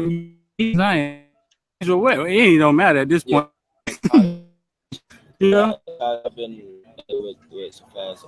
Like it's all about technique and like technique not fast. So that's what I have. You get double teamed a lot, right? Like usually something to you. Yeah, they have like a safety. They have like on top and like the nickel, like right side just trailing me. I think I asked him What's the best part about being in Miami? I guess he did run to the combine. It's the scenery. I just put his video up. The sun. Yeah, like I don't really like the cold. You get cold up there where you from though? Yeah, it get really cold. What y'all play football inside up there, like in the cold? In the cold. Really. Doing some new things on offense. Yeah, there's a lot of new things. Yeah. Tell me one good thing about Jaron Williams. One, just one. Oh shit! You finna say something good about Jaron Williams? Yeah, balls, you know. To give it to you. All right, Jim. Footballville. In the middle of that. I just saw the video. He ran a 4.6. Man, like you got big. And to come out? Yeah, but he had the unfortunate circumstance of though of being in that combine that had like everybody named Mom ran 4.2 that year. Like that's where it was straight. Henry Ruggs had a 4.28 that combine. It was like 6 receivers and cornerbacks that ran like sub 4.3 that year. So he was any normal year that would be elite, but yeah, Jeff Thomas was like that year he came out, it was bad. It was real bad. But the video's on it's on YouTube. He's sitting there with that number 4 on, boy. And I remember when he was in high school, and exactly what I told my dog. I said, dog, we got this jet, we got another Devin Hester coming in, bro. I swore up and down. I said, we got another Devin Hester coming in. And we kind of did. It just didn't work out like it should have worked out. Yeah. Devin Hester's lost the comparison though, man. But I'm just saying, just watching him in high school, met it. I'm like, ooh. Like I wasn't trying to say he was gonna be Devin Hester, but I'm just saying, like, we hadn't had that kind of player in so long. And I'm watching Jeff Thomas highlight. I'm like, oh, that's a University of Miami player. He was bad. Don't take it back, though. Jeff Thomas was a special motherfucker, bro. He's a bad man. We didn't put him in the right predicament, man. We didn't put him in the right situation. That was just bad. But when I saw him win that MVP at the Under game, I knew he was fucking. Because the offense don't do nothing but get killed at the Under game. Duke got knocked out smelly sauce at the Under game. That man run offensive MVP. And I was like, oh, crap. Hey, so I'm gonna ask all 3 of you guys a question. I mean, you could probably say defense too. You could go defense too or offense. On this UM team, who is the game changer on the team? Because I think that's what UM has been lacking so much. We haven't had a game changer. Like, For this upcoming season or just in general? In general, because we speak about Devin Hester. Devin Hester was a game changer. We speak about Duke Johnson. Duke Johnson was a game changer. Defensively, I don't want to throw Sean Taylor's name in there, but we speak about Sean Taylor. That was a game changer. We speak about Ed Reed. That was a game changer. Recently, you had Gerald Willis. He was a game changer. The man changed the game for us a lot. So who on this football team is a game changer? Whatever position you want to say, just who is a game changer on the team? Cam Kitchens. Okay. That's an easy answer, though. I don't know if we have anymore. I know the guys who got the potential, but I don't know if we have. We're not going with potential. We go with game changer. Well, we know we don't got none. We got none last year. And we got none last year. And we got Cam Kitchens. We got Cam Kitchens. And I mean, James flashes every now and then, but you. Okay, so who are the potential guys? Who are the potential guys you think are the game changers? Leonard Taylor, James, Kobe Young. Kobe Young. I am Kobe Young. Kobe Young is a game changer. Wow. You said potential. You said potential. Yes. You said potential. Yeah. Nah, I don't. He can be a game changer though. He's good. I think he could be. Damn, dog, you said he could be a dominant one. You don't even got potential? He could be a dominant number one. Let's describe or give a definition of game changer. Because if Kobe Young is a game changer, then we just got to name every player on the team. That's just. I don't agree with that. I don't agree with that. Kobe Young came in the game last year, X, and changed the damn game, didn't he? When he first saw him. No. That's not what I'm talking about. Then I guess I'm talking about game. No, I know. X.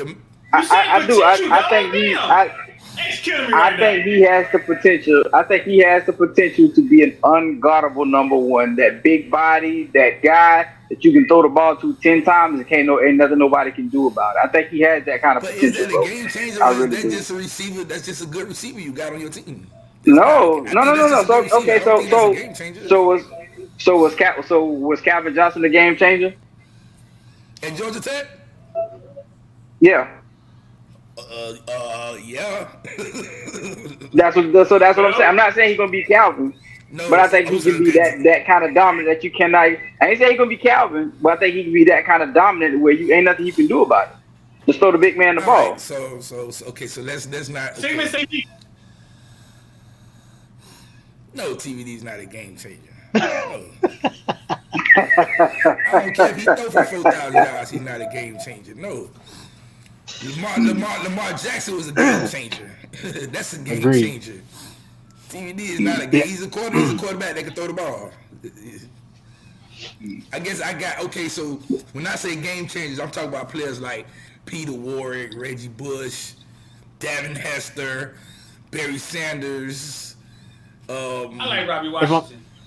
If I'm being honest, I don't know if that person's on the roster yet, but it's still early, right? Because it like on paper, it should be on paper, right? Based off your estimation, it should be a Brashard Smith on paper, right? Because when y'all watch Brashard Smith, that's exactly the definition. Like you put the ball in his hands, and he changed the game from Little League. Has he been afforded opportunities? No. So we can't say that for him, right? That's pure off potential. The safe answer got to be Cam because he did it. And Cam is our game changer. What potential? About potential? Who has potential? I like Robbie Washington, dog. To me, potential. I think it's Ja'Cory Brown personally. That's in 2 years. I say about 2 years. I've been on that Ja'Cory Brown train. Well, there you go, Sean Rouse. Dalvin Cook was a game changer. Correct. Y'all motherfuckers talking about 1% of football players ever. Do we have Deion Sanders on our team? Is Deion Sanders on our team? Well, no. That's game changers. No, we talk about the 1% of who can get on the field and just change the game. Okay, so what? That's what I'm was talking Jeff about. Thomas a game changer? Because they get on the field and because they throw the ball to them 15 times, they caught the ball 10 times. That ain't no game changer. They just got the ball thrown to them 50 times. So was Jeff Thomas a game changer? He had the potential to be one. He had the potential to be one, but we just stopped using them. Like we just stopped using them. I think there was more. I think it was a lot of issues between Mark Richt and, it was both. His son. Yeah, and the players it was more both. than it was both. Yeah, I think they definitely held that team back a little bit. I think which is ironic because that's the best season we had in 2 decades, damn near. But I think they held that. Jeff Thomas wasn't on that team, was he? That 2017 team? He wasn't on that team, I don't think. Yeah, he was. Yeah, he was. That's remember Malik missed him in that Clemson game because what you call it was hurt. What you call it? Amar had got hurt that year. That's right. Yeah. Mm-hmm. And who knows what that could have been? Because Amar had game changing potential too. See now, yeah. See, just to think about it, if Amar and Jeff Thomas is utilized that year, then we supposed to win the national championship. To be honest, because nobody can guard. I want to say that's lucky, but the way that team was trending, no, that could buy the teams we beat that year. The teams we beat that year, like don't forget, like yeah, I don't know if we would have won a national championship. I think we could have got there. We got to number 2 that year. Malik was too Jekyll and Hyde. He was too Jekyll and Hyde. Even with what Malik Roselle did, statistic wise, I'm saying Amar Richards was hurt the whole year. Mm-hmm. They barely threw the ball to Jeff Thomas. Yeah, but remember the tight end? I think the tight end got hurt too. Jordan was Jordan on that team. Chris Herndon got hurt that year too. Herndon. Remember when we lost? We had no receivers. We had no tight end. We were like, man, we ain't got. We had Lawrence Cager on that team, and he was dropping touchdowns, wide open touchdowns. You see what I'm saying? So yeah, that's what I'm saying. I ain't saying we won the national championship, but I'm saying if those guys was healthy, it's hard to guard Amar Richards already, and it's gonna be extra hard to guard JT. We just didn't do it. Yeah. We just didn't have one for him. Like I said, prior to that Pitt game, we got to number 2 in the college football playoff ranking, not the AP poll, the college football playoff ranking. So you win number 2 with all them injuries and not that great of a team. And who was number 1? Clemson. Well, Clemson was number 1, right? They beat the shit out of her. I don't remember. They beat the shit out of her. We lost that game with young Kenny. And Marwar was hurt that game. We had nothing. Yeah, they beat the shit out of us, dog. We had nothing that game. But yeah, that's what I mean, Street. Like game changer, like Duke Johnson. Duke Johnson, when he first got to University of Miami, he became a game changer instantly. Game 1, Boston College. I'll never forget it. It wasn't that we had to give him the ball 30 times for him to run such and such. Nah, Duke Johnson was just a game changer. Whenever you gave him the ball, anything could happen. That's what I'm talking about, game changer. Not just because he's our go-to receiver and we just got to throw the ball to him. So we got Malik Curtis. We got Malik Curtis' brother in here. Malik Curtis' brother in here said Malik Curtis could be a game changer. Hey man, you been saying something that we all been saying since he got in college. Like put him at punt return. But you said potential, dog. I think Jakari Brown and I'm gonna go out on a limb. I'm gonna go out on a limb and say, dog. I like Robbie Washington, dog. I think Robbie Washington, dog, is a dog. If he shows that he can stay healthy, I think Robbie Washington can make some. I think he's going to be what we wanted Brashard to be. But I think Brashard never developed. Brashard not a receiver. Yeah, exactly. I think he's not a receiver yet. I think he's a natural running back. That's what he was all his life. And I think he just needs a toss. I think he needs to be in the back. You think he should get running back? You think he should get running back reps this spring?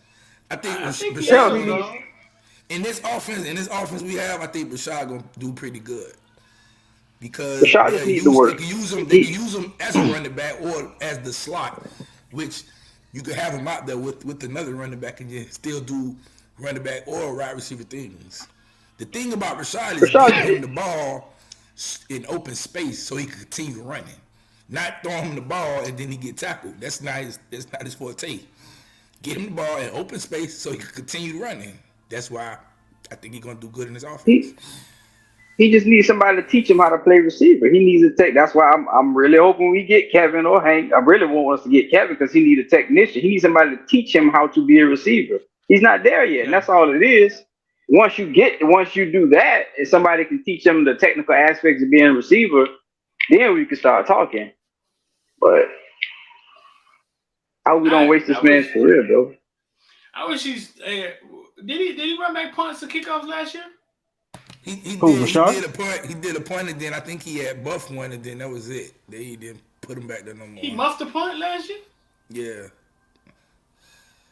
Did he? Then they ain't put him back there no more. He's on kick return. They just never kick it to him. I watched that man play running back his whole life. I think we don't think about it. It's different being now you're catching the ball. It's different. You play at one position your whole life. Then you go to wide receiver in high school for maybe 2 years. And I just think the way he gets the ball is different. I just think the way if you're catching the wide receiver, you getting the ball is different. It's different in the football game.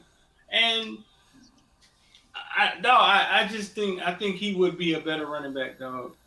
Is he big enough? Rashad is about 5'10", 200. I think he's got running back size.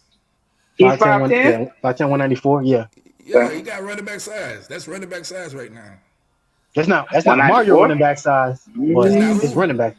It's not Mario running back size. He like his running. So his running back 6 feet to 6'2". Yeah.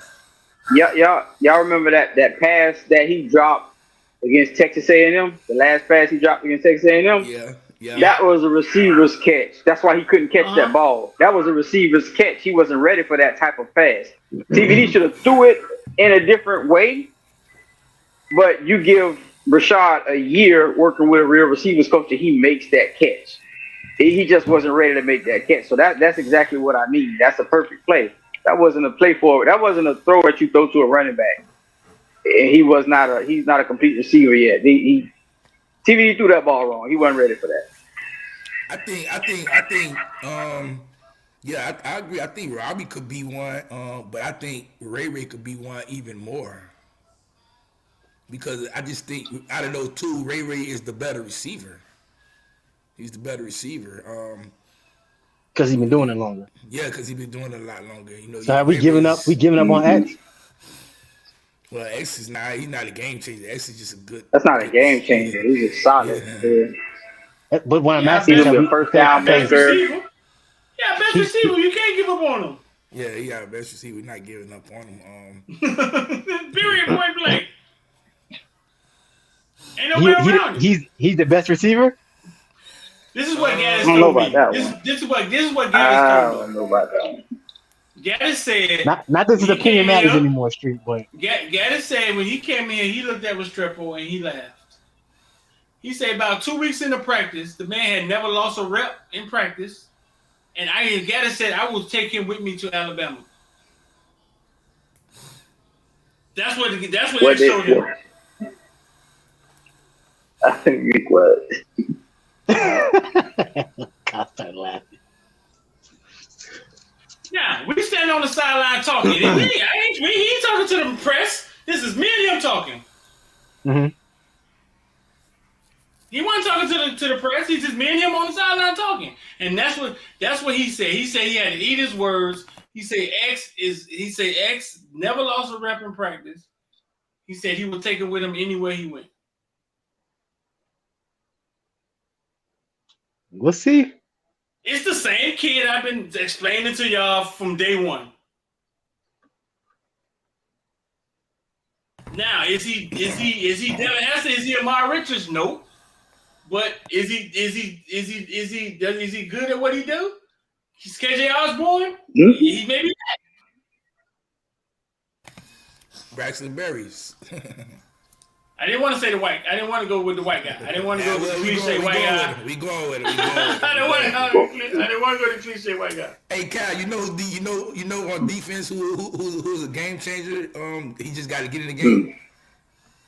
Who's that? Kelly. Najee potential, Kelly. Yeah. He has a he has a knack. Like he's a defensive end. Like you see him beat. His first game, he was beating. He was beating starting tackles his first game. He just wasn't experienced enough. Because sometimes he would, he was overrush and lose contain. Yeah. And I think it was surprising him that he was. I think it was surprising him that he was beating them that easy. So I'm with you on that, X, 100%. Let me ask y'all something. Do y'all like the idea of kind of speaking on Najee? Do y'all like the idea of us having a dedicated defensive end coach, or would you rather have like a Jess Simpson type situation where he coach everybody equally? Nah, I take the defensive end coach. I want a defensive end coach. Elaborate. Because I think that's going to be a lot more important in this defense right now. Okay. What about you, Kyle? I don't think it matters. Me personally, because I see what Jeff Simpson did too. So I don't think it matters. It's whatever fits for you. I think that's one of those situations where if you got a good D-line coach, like X was alluding to earlier, you could have good GAs and stuff, you know what I'm saying, working with the defensive end specifically. But, Well, then, okay, so if we get us a good defensive line coach, a stud D-line coach, and then you got like Jason Taylor who's been still the analyst assistant, I'm fine with that. Right. We got Coach Joe like as our D-line. We got Coach Joe as our D-line coach. I want me a defensive end coach. I need me a defensive end coach. And it's nothing to say bad about Coach Joe. It's just I want me a defensive end coach. Coach Joe isn't a defensive end. He's a big guy who take up space. Yeah. I need somebody who know how to be in that corner. You know what I'm saying? Yeah, I need me a defensive end coach, man. Yeah. I'm of the belief that just get me a solid defensive line coach in general that can coach both positions. I'm good with that as long as they have production wherever they go. Hey, I brought up a name that somebody told me, man. Don't say his name. He ain't never coming back because he can't recruit. I say, man, bring Coach Cool back. I thought everybody liked Coach Cool. People didn't he just can't recruit. Coach Cool. They say he couldn't recruit at all. He can coach the line. He can coach a line. He can't recruit. I think he was just a lazy. That's what we got Mario for. That's what we got Mario for. Yeah, Coach Cool was a real lazy recruiter. He felt like, yeah, man, I'm gonna go get who I want to get. I ain't going after these top dogs. I go get the Greg Rousseau and turn him into something. I go get that kid. That was his you know what I'm saying, his thing. See, that's the thing that I want Mario to do. I want Mario to understand, like, okay, I'm a dog, and especially if he can keep DVD around, you're a dog, and you got a couple of other coaches that can coach and recruit. I don't think there's anything wrong with having a Coach Cool developer. Mike Rump, I don't know what happened in that situation, but Mike Rump can develop talent. So I don't think anything, like Jason Taylor, if you don't want to recruit, you can develop talent. I got enough of a squad to go and recruit the kids and bring them to you. You can close from your office, or you can tell the kid what he's going to be doing when he gets here. I don't think there's anything wrong with having coaches that all they do is develop. And we can go, because what does Mario do? He just O-line. He ain't really got to worry about the offensive game plan nor the defensive game plan. He coaches O-line. So you can dedicate yourself to so much of recruiting and bring these guys into your developers. That's what I would like to see, as opposed to everybody got to recruit. Everybody can't recruit. Everybody ain't good at it. Everybody don't want to. I don't want to pass up on a good coach because he's not a recruiter. Yeah, I mean, that's true, man, but you got to be some sort of recruiter. Like, Coach Cool, I would love to have him, but he's a lazy recruiter. He's a lazy recruiter. And he didn't recruit nobody? Look, Coach Cool, just say if they give you a list of 50 players, man, Coach Cool going to go down to 45 to 50 and say, oh, I'm going to take those guys. They want to be here. You know what I'm saying? He's not looking at the top 5 guys. He's like, man, I ain't not finna waste my time on those guys. But then again, let me ask you this, X. Who is that a testament to? Is that a testament? Because we know for a fact Mandy did the same shit. If Mandy knew a guy was getting recruited by Alabama, LSU, Clemson, we know it's on record. Mandy's like, nah, I'm not even jumping in that cage with you, dog. That was, you know what I'm saying? Mark Rick was the head coach, so I guess you got to put it on, blame him for that, because that was him. His DC and his coach DC did that. They did that a lot. Yeah. It's unfortunate. But yeah, Mario ain't that. Mario gonna be like, what? I'm going to get them top 5 guys right now. Exactly. But hey, we forgetting. We talk about line. We talk about game changers. We left our LT.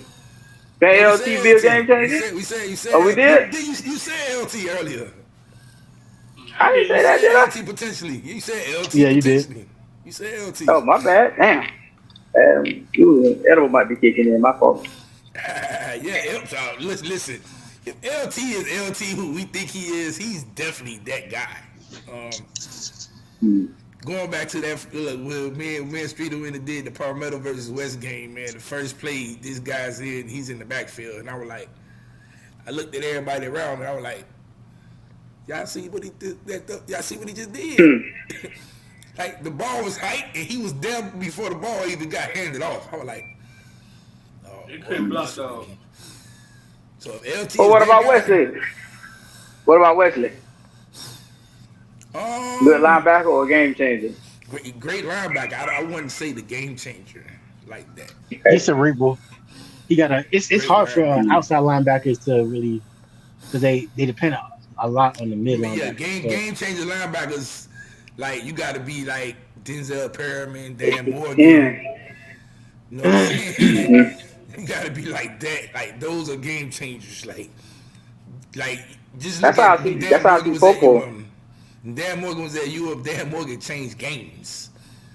LT went to South Ridge? Yeah, he went to South Ridge 1 year. Oh, I did not know that. Yeah. That's why your boy said Dan Morgan was the most decorated Hurricane. Who said that? Warren Sapp. Warren Sapp that. I guess he said his senior season, Dan Morgan did win every major award his last year in college. That boy got straight up. But Sapp is the most, because Sapp was an All-American for 3 years, right? Three or 2 years at least. No, Sapp said he was the most decorated, wasn't it? Yeah, Drew said Dan Morgan. Yeah, Sapp was the most. And then Sapp was like, nah, my guy. Drew said Dan Morgan. Who? Drew said. Oh, you don't know that story? Tell me that story, man. So were they in this? Oh, Luke had a space like 2 weekends ago, and he brought Warren Sapp in there, and he was like, and I don't know why, but Luke kind of gassed Drew up. Oh yeah, this Drew, man, he knows so much about this. Da, da, da, da. So he was like, oh, you do? He's like, all right. So let me ask you, Drew, who's the most decorated Hurricane of all time? And Drew said, Dan Morgan.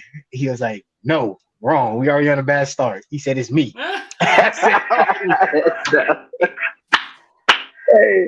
I don't want no mind games with Sapp, though. Sapp gonna win every time. I was like, in my head, I was like, that's a layup. Like, if he asking you, and you in here with him, common sense would say, just off of principle, would say, you asks a question like, you? That's right. Well, all right, cool. You know what I'm saying? I ain't gonna argue with you. You know what I'm saying? Odell, that's the homie Odell. Yeah, LT was a bad boy, man. That was a grown man out there, man. Grown man playing on that field with some little boys. I think Popo could be a game changer at linebacker. I watch him play, and I see a safety playing linebacker, bro. That dude is amazing to me, bro. You think Popo could be that? Yeah. He looks good at linebacker. Man. He looks good at linebacker. The only issue I have with Popo is his eyes tend to get in the backfield a lot, and that could hurt you in college football. You know, because they split one of them backs out. Yeah, because even when you're looking in the backfield, you know that play action and the RPO it kills linebackers a lot. You know what I'm saying? So he just definitely have to get the proper training for that. But if he gets the proper training for that, yeah, he could be something. Think so, bro. He can cover, bro. That man covers like a damn DB. I think my guy Bobby Washington could be that, because that kid is just. I'm gonna just brag about Bobby Washington till he graduates. I don't care what y'all say. Eddie asks a good question. I think the improve line, like I appreciate it. Getting Matt Lee, getting Javion Cohen is huge. Plus you got the guys like a man that came from Alabama last year. He was a Coleman. freshman, not Cohen. No, he came from the state of Alabama. I talk about Inez Cooper. And that's Cooper. Inez Cooper. It's gonna be huge. Them tackles still. Matthew McCoy. A lot of people are like still on this. Let's throw Francis a pancake out there. I gotta understand, man. That's not as simple as it seems. You know what I'm saying? Yeah. They are uber talented. Don't get me wrong, but it is very rare to throw a true freshman linebacker against some of these teams and think that they just gonna instantly be successful. It's gonna be some growing pains. Listen, it was a debate. I was having a debate with this guy. You confused me. You said linebacker. I'm like, I was having a debate with a guy. And I had tweeted, I say, well, everybody keep forgetting Zion Nelson. I say, well, Zion Nelson is going to be our starting left tackle. People are like, oh, no, he's not. I say, why? They say, because we just brought in 2 5-stars. I say, and your point? They better than him already. I say, so you telling me 2 5-stars who ain't played a down in college football is better than the guy who's an all-agency player? Yeah. I say, oh, okay, well, we need to keep talking. Like, what are we talking about? We talking about some kids who ain't played a down. And I'm like, that's crazy. So y'all just want those guys to be on the field because they're 5-stars, or do y'all just want the best player on the field?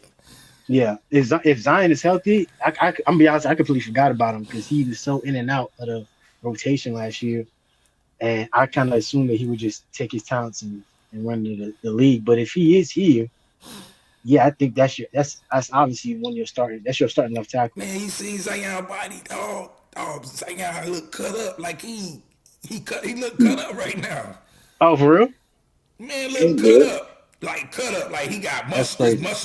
Like, man, if Zion is anything what he was in 2021, I want that. Yeah, so I think our O-line have y'all ever seen somebody make a jump like that? Make a what? Have y'all ever seen somebody make a jump like that? Besides probably Leonard Hankerson, I've never seen a jump like that. What Zion did from freshman to sophomore year, bro. That's unheard of. That's unheard of. Yeah, that man was a 280-pound offensive lineman when he lined him up against Florida. 240-pound offensive lineman against Florida. Like, that is insanity. Like, the fact, I mean, the transfer portal wasn't really that prevalent yet, but the fact that Mark Richt looked at that and was like, you know what? Fuck it, I'm gonna let him cook is crazy to me. Someone who has been coaching as long as he has, the fact that he took that wasn't Rick. That was Manning's first year. Yeah, that was Manning's first year.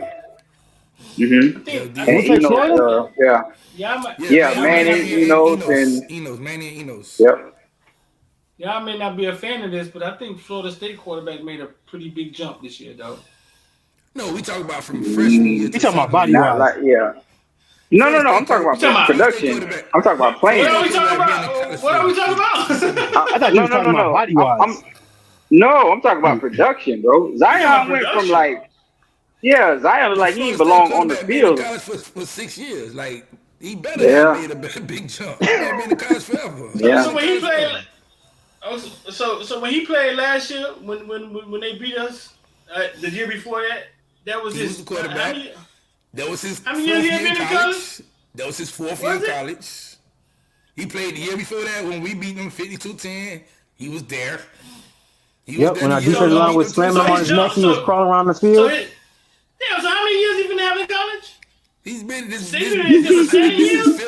is fifth year. He entered his 5th year of college. He entered his 5th year?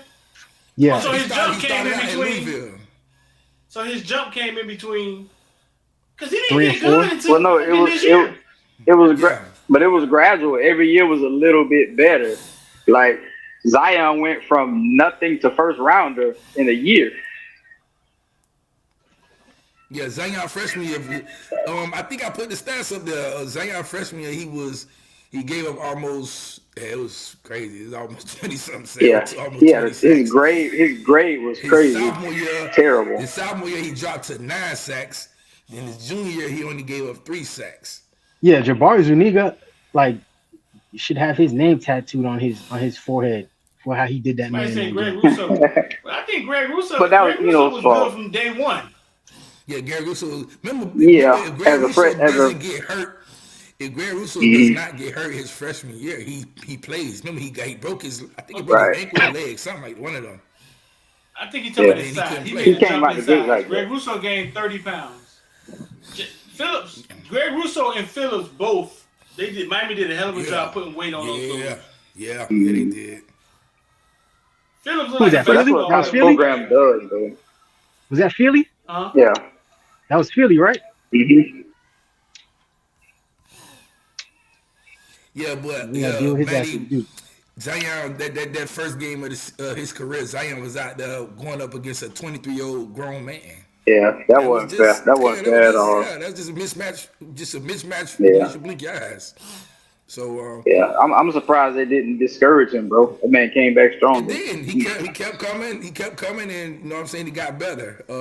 And not to say Francis or Samson aren't good, but I just don't want kids going up against grown men in college football right now. Not to start off. Yeah. Like, let them work. Not if you don't have to.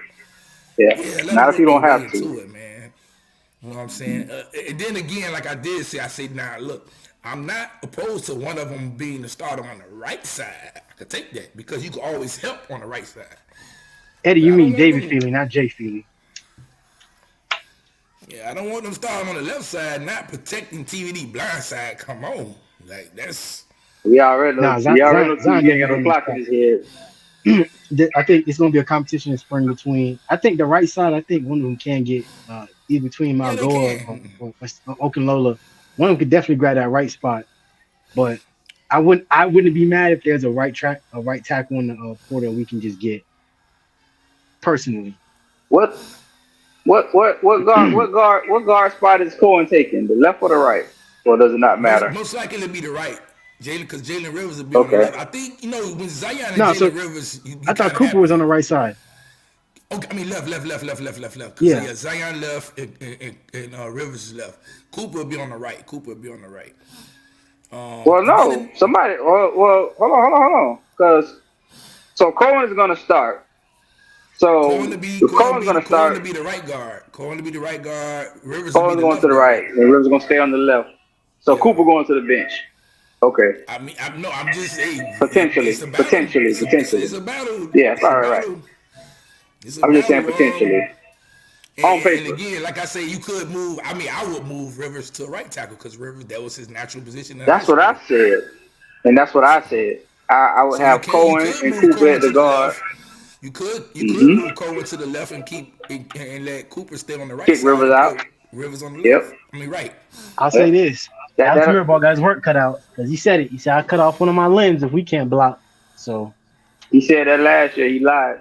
I guess it all depends on how good Cooper is. If Cooper look like he should be a starter, I'm kicking Rivers out the right tackle. If he doesn't look like he took a giant step, then we'll keep Rivers inside or whatever. But I think that'd be my preference. X.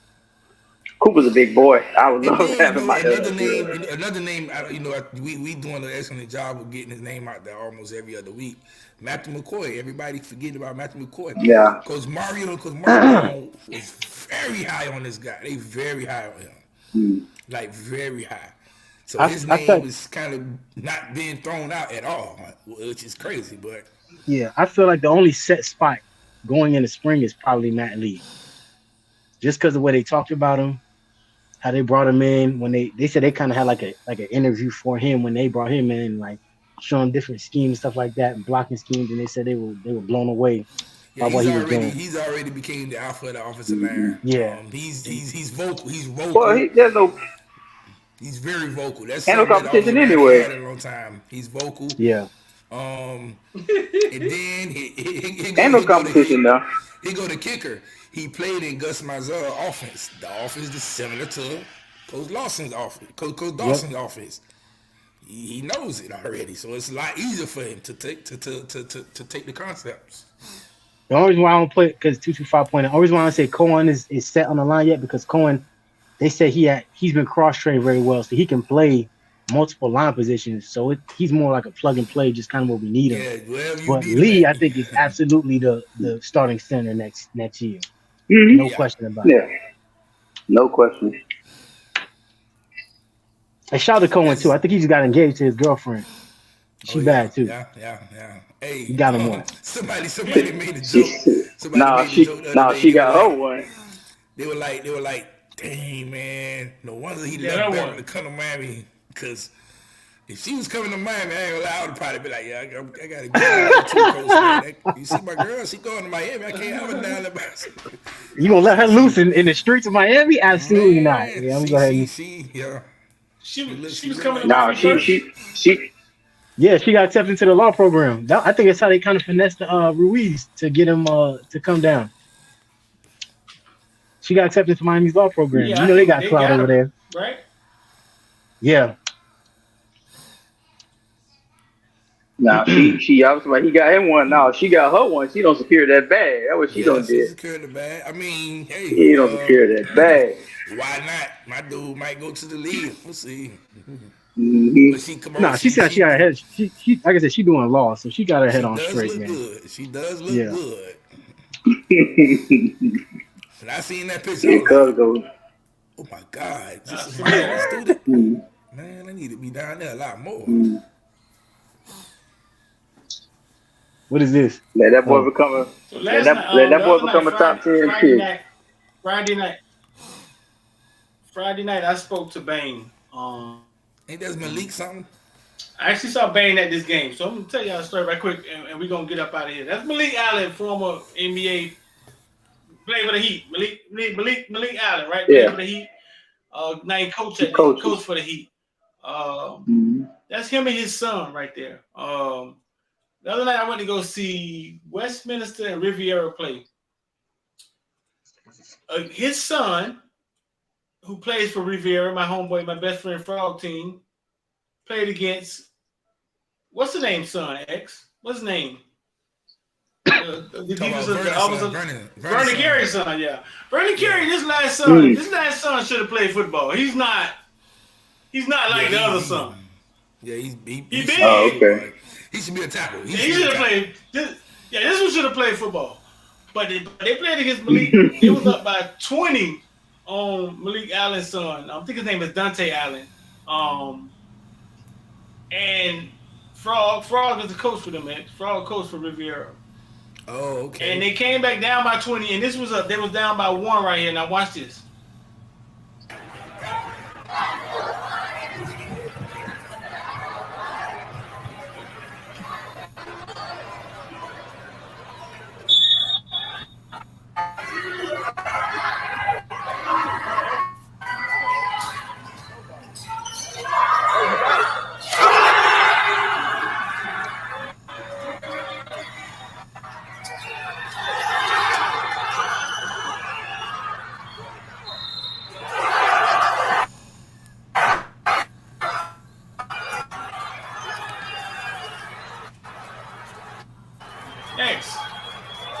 It's playing slow for me, but I'm assuming that he hit the three, throw the ball. It is. He hit the 3. I'm assuming he hit the 3. He hit the 3, then he stole the ball, and he got fouled. He got fouled. He single-handedly, dog, brought them back. Dex, he got a shot. His shot is so fast. I'm gonna send you the video, dog. His shot is so fast. Westminster had all the AAU stars on their team, and Riviera had him.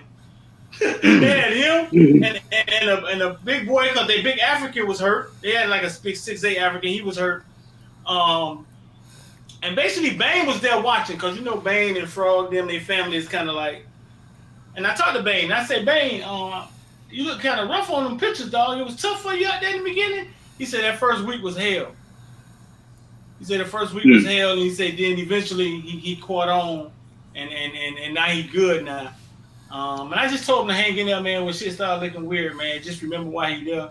He like, man, I ain't going out. He said, I ain't doing no party, and I ain't doing none of that. This is why early enrollment is important. This is why early enrollment is important. Bang gonna get on that field, dog. Bane said he ain't doing none of that. None of that weird shit. He is. I'll go on and look. We talking about we didn't say his name. We talking about game changers. It might be him. Yeah. This is why early enrollment is important. It might be him. He might have around be a freshman All-American. Listen, I told y'all Bane was 30 years old already. Anyway, I saw that first interview. I said, "That's a grown man." Dang Street, I ain't no fraud coach for River. I just seen them in the thing, and they were like, "Oh, they going to state this week." I was like, "Oh, okay." Yeah, he coached Riviera. They were down 20 points, bro. It was looking bad, but they played defense. They remind me of high school. They D up, and the Westminster team full of sophomore AAU stars. Yeah. I mean, they got Vernon Carey's son in the middle. Frog, them big man, the backup big man fouled out. But they team, I forgot. Frog, this is how Frog explained it. They're not willing passers. Like, they didn't play as a team. So when Frog them went to pressing, it's just like they were, I don't know how to explain it. They were put to do. That's the best way I can explain it. The Westminster team, they don't play. I mean, to one. And they it's weird.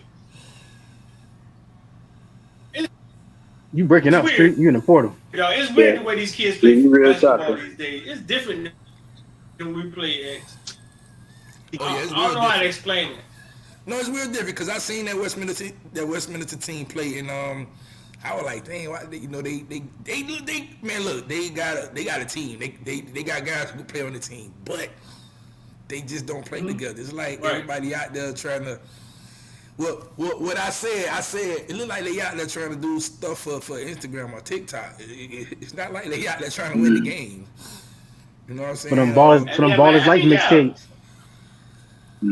Yeah, no, they play so loosely. Like they don't play with the same fundamentals. And I know I sound like the old dude talking about the young kids. But they play. They just play like it's a pickup game. It all look like AAU basketball. You ask me. You know what I'm saying? That's all it is. Because that's all it is the AAU team. Right. Really. That's all it is the AAU team. And I asked Frog. I was like, dog, but Frog. Who? I seen them play against Norland, and Norland should have beat them. You know, they got stars on their team. No, they Randy got Livingston's son is the point guard. They got stars, but they just it's like I say, they out there just like they. You ever see these videos that you see somebody in high school, they do something and they instantly look at the crowd and they smiling and laughing or taking a picture, and you like, well, hold on, they ain't gonna get back on defense. Like, that was unheard of when we played. Like, you do that, you never getting in the game again. Yeah. This is they was up by 20, dog. It was up by 20. Their coach went to this stalling offense, and he stalled their ass right out that game. He stalled with the pressing, and they went to stalling, and he took the momentum, whatever little momentum they had. They and that shit just dwindled down. That boy Malik Allen's son went to shooting them damn threes. And that was it.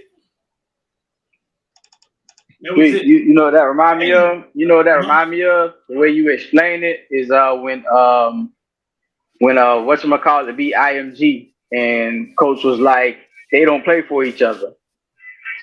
They ain't, you know what I'm saying? Because that's what happens when you get a whole bunch of kids that's just, stars in their own right. You put them all together, they don't play for each other. That's what it sounded like to me. Yeah, because when I went in there, I actually got Pressure. Pressure Athletics, he does videos like me, and I'm just there being a spectator. I haven't been to a game as a spectator in a while, so I felt good sitting next to my homeboy wife and his son, and we was just watching. And I was like, Pressure, who the ballers for Westminster? Well, who the ballers on the court? I asked him, and the first 4 players he named from Westminster team. They had all the damn talent. They got Randy Livingston's son, and they got Vernon Carey's son. Vernon Carey's son. But Vernon Carey's son, he's not cut like the last one. He should have played football. I think he should have. So he only played basketball. Yeah, he's 6'8", just like the other one. The other Vernon Carey's son was bigger than him. and only played basketball. But he had it. But he was good though. He had it. Right. He could get it. He could get it inside, outside. He had a game, dog. This one, I don't know. Maybe this one was raised by. I don't know. Usually the little brother is the best one. It's like the reverse LeBron effect. The reverse LeBron son effect. What you mean? The other one ain't developed yet. Yeah, but they say he's supposed to be better than Bronny. Well, so the Vernon Carey situation, the oldest son was the oldest son, basically he was, they was training at the same, they've been training since they was little. The oldest son eventually he was playing outside, like, he wasn't a big man always. He played outside a lot. The youngest son was always a big man. You know what I'm saying? So when you are bigger than everybody your age, you tend to play softer or lower down. Mm-hmm. And that's the younger son. But the oldest son was, once he understood he was bigger than everybody else, he was like, oh, this too easy. So I think the younger son, once he knows he's just bigger than everybody else. And I was saying with LeBron's son, the youngest Bryce James is bigger than Bronny. Right. And he ain't developed. Mm-hmm. He ain't developed yet. But they said his potential is off the charts. Like everything they think that Bronny was supposed to have, they say Bryce got it. But I think Bronny get more pressure because what his name is. Bronny ain't no. I don't know. Bronny ain't no chopped liver. No, he not. Bronny get the pressure. He get the pressure because of that's the first son. The second son ain't gonna get as much pressure as the oldest son. Yeah. The first son gonna always get the pressure. So it's like, okay, let's see what what I'm saying. Hey, Streeter, I'm gonna say this, then I'm gonna leave, right? The only thing that LeBron James got on Michael Jordan is his sons. Peace.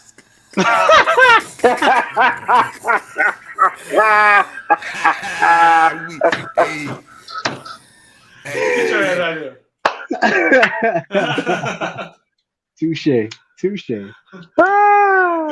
His sons ain't even. On that note, we finna get up out of here, man. He ain't even done that yet, though. Bronny. Yeah, his sons got to prove because both Jordan's sons went D1. Both Jordan's sons went D1. You know what? Big time D1. You know what probably happened in those streets with the Carey. You know what probably happened with the Carey situation? You see a lot of NFL players, they don't be wanting their kids to play football. So that's probably what. Hey, it might have been a situation like that. You probably wanted his boys to play basketball instead of football. He's from the same camp as Sap, man. Sap, there's a lot of them dudes that possibly got CTE. That's man. Yeah. Bronny Carey comes across as an intelligent dude that doesn't want that for his kids. Mm-hmm. I thought that was the second one.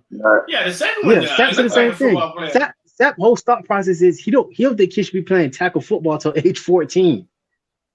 Like when he was on every time I post a kid on Instagram, he DM me and tell me that. Street, man, you still posting kids on Instagram? Every time. He wholeheartedly he stand on that. He'll die on that hill. He think kids should not play tackle football prior to age 14. And I kind of agree with him. I'm going to be honest with you. Did y'all see the Calvin Johnson? I saw that snippet of that Calvin Johnson interview about his retirement. No. Y'all didn't see it? And they was asking him like questions like, did you stop because you couldn't play or you no longer wanted to play? And he was like, it's a combination of both. He said when it got to the point where, man, you have to have a routine to get out of bed. He said it was too much. He's like, I'm thinking about down the line, man. He's like, I don't want to. He said my life ain't. He said I got a finger that's kind of just going away. Like it has its days, but after a while, this finger gonna be gone. He was just talking about, you know what I'm saying? And the players, they start to, they be like, man, I want my jet to play this jump, man. They feel like it ain't worth it, I guess. Well, they feel like they don't already sacrifice, so you ain't got to sacrifice like How that. do we start the show off? We start the show off talking about Tom Brady's son. You know what I'm saying? It got to be something wrong with Tom Brady. Be playing football as long as he did. Well, hearing his son's he's like, a quarterback, though, man. Huh? He's a quarterback, though. Nobody don't hit him. They don't hit him no more. Nah, they don't hit him. I mean, but he been hit a little bit. Let's not act like he been untouched his entire career. Like, he ain't been touched since the Giants, man. Don't do that. He ain't been touched since that Giants game. You right. But I would say because right now that's why we place much emphasis now making sure these quarterbacks can run. Tyler better figure it out. You know what I'm saying? But yeah, I think a lot of these guys are starting to understand that like there's a level of brutality that comes with that sport that people look at their kids and like, man, why would I like look at people like I mean, you look at people like Tom Brady too, but look at people like LeBron, you like, man, this dude longevity is out there. That game just allows for a lot more. And then you see stuff like load management. In the NFL, there's no such thing as that.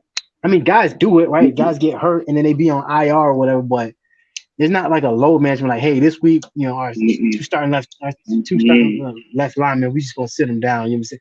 Man, that could be a difference between making the playoffs or not. You know what I'm saying? So it's a limited sample size. It's only so many games in the season. Well, I think they up to 18 now, not counting the wild card. And so for a lot of them dudes, yeah, it's like I don't know if this brutality, and we starting to see the NFL that Pro Bowl was trash, absolute garbage. But that's what the NFL is going to, man. You know what I'm saying? They trying to make it so that hey, we are gonna take care of these players so that because we ain't trying to pay all this money down the line when they all start making these CTE claims, especially as it's become more and more prevalent and understanding. It's probably hundreds, not thousands, of players who didn't die from with CTE that back then it wasn't a thing yet, right? So it's fairly new. You know what I'm saying? So now they probably feeling like we gotta figure out a way to make this game less. That's why I like a lot of things that the XFL is doing. Shout out to De'Aaron King, you know what I'm saying, with the kickoffs and stuff like that, because it's taking away some of the brutality from it. And I know the XFL is supposed to be an experimental league, but yeah, man, people are starting to wake up that this ain't necessarily worth it. You know what I'm saying? So we'll see. Good luck. What happened? What happened, KB, when your boy came out? Your boy came out and said, "Don't take the pills and don't take the." You're not gonna go against these people in their foosball. Man, oh my gosh, they ate that man up. They killed that man. There was no empathy for Byron Jones. Oh my gosh. If y'all ever see that post, just read the comments. Oh my gosh. It's sick. It's a gladiator sport, dog. It's no different than us going to the Coliseum and watching gladiators go out there. Now nobody's dying. You know what I'm saying? They're not fighting to the death, but it's a gladiator sport.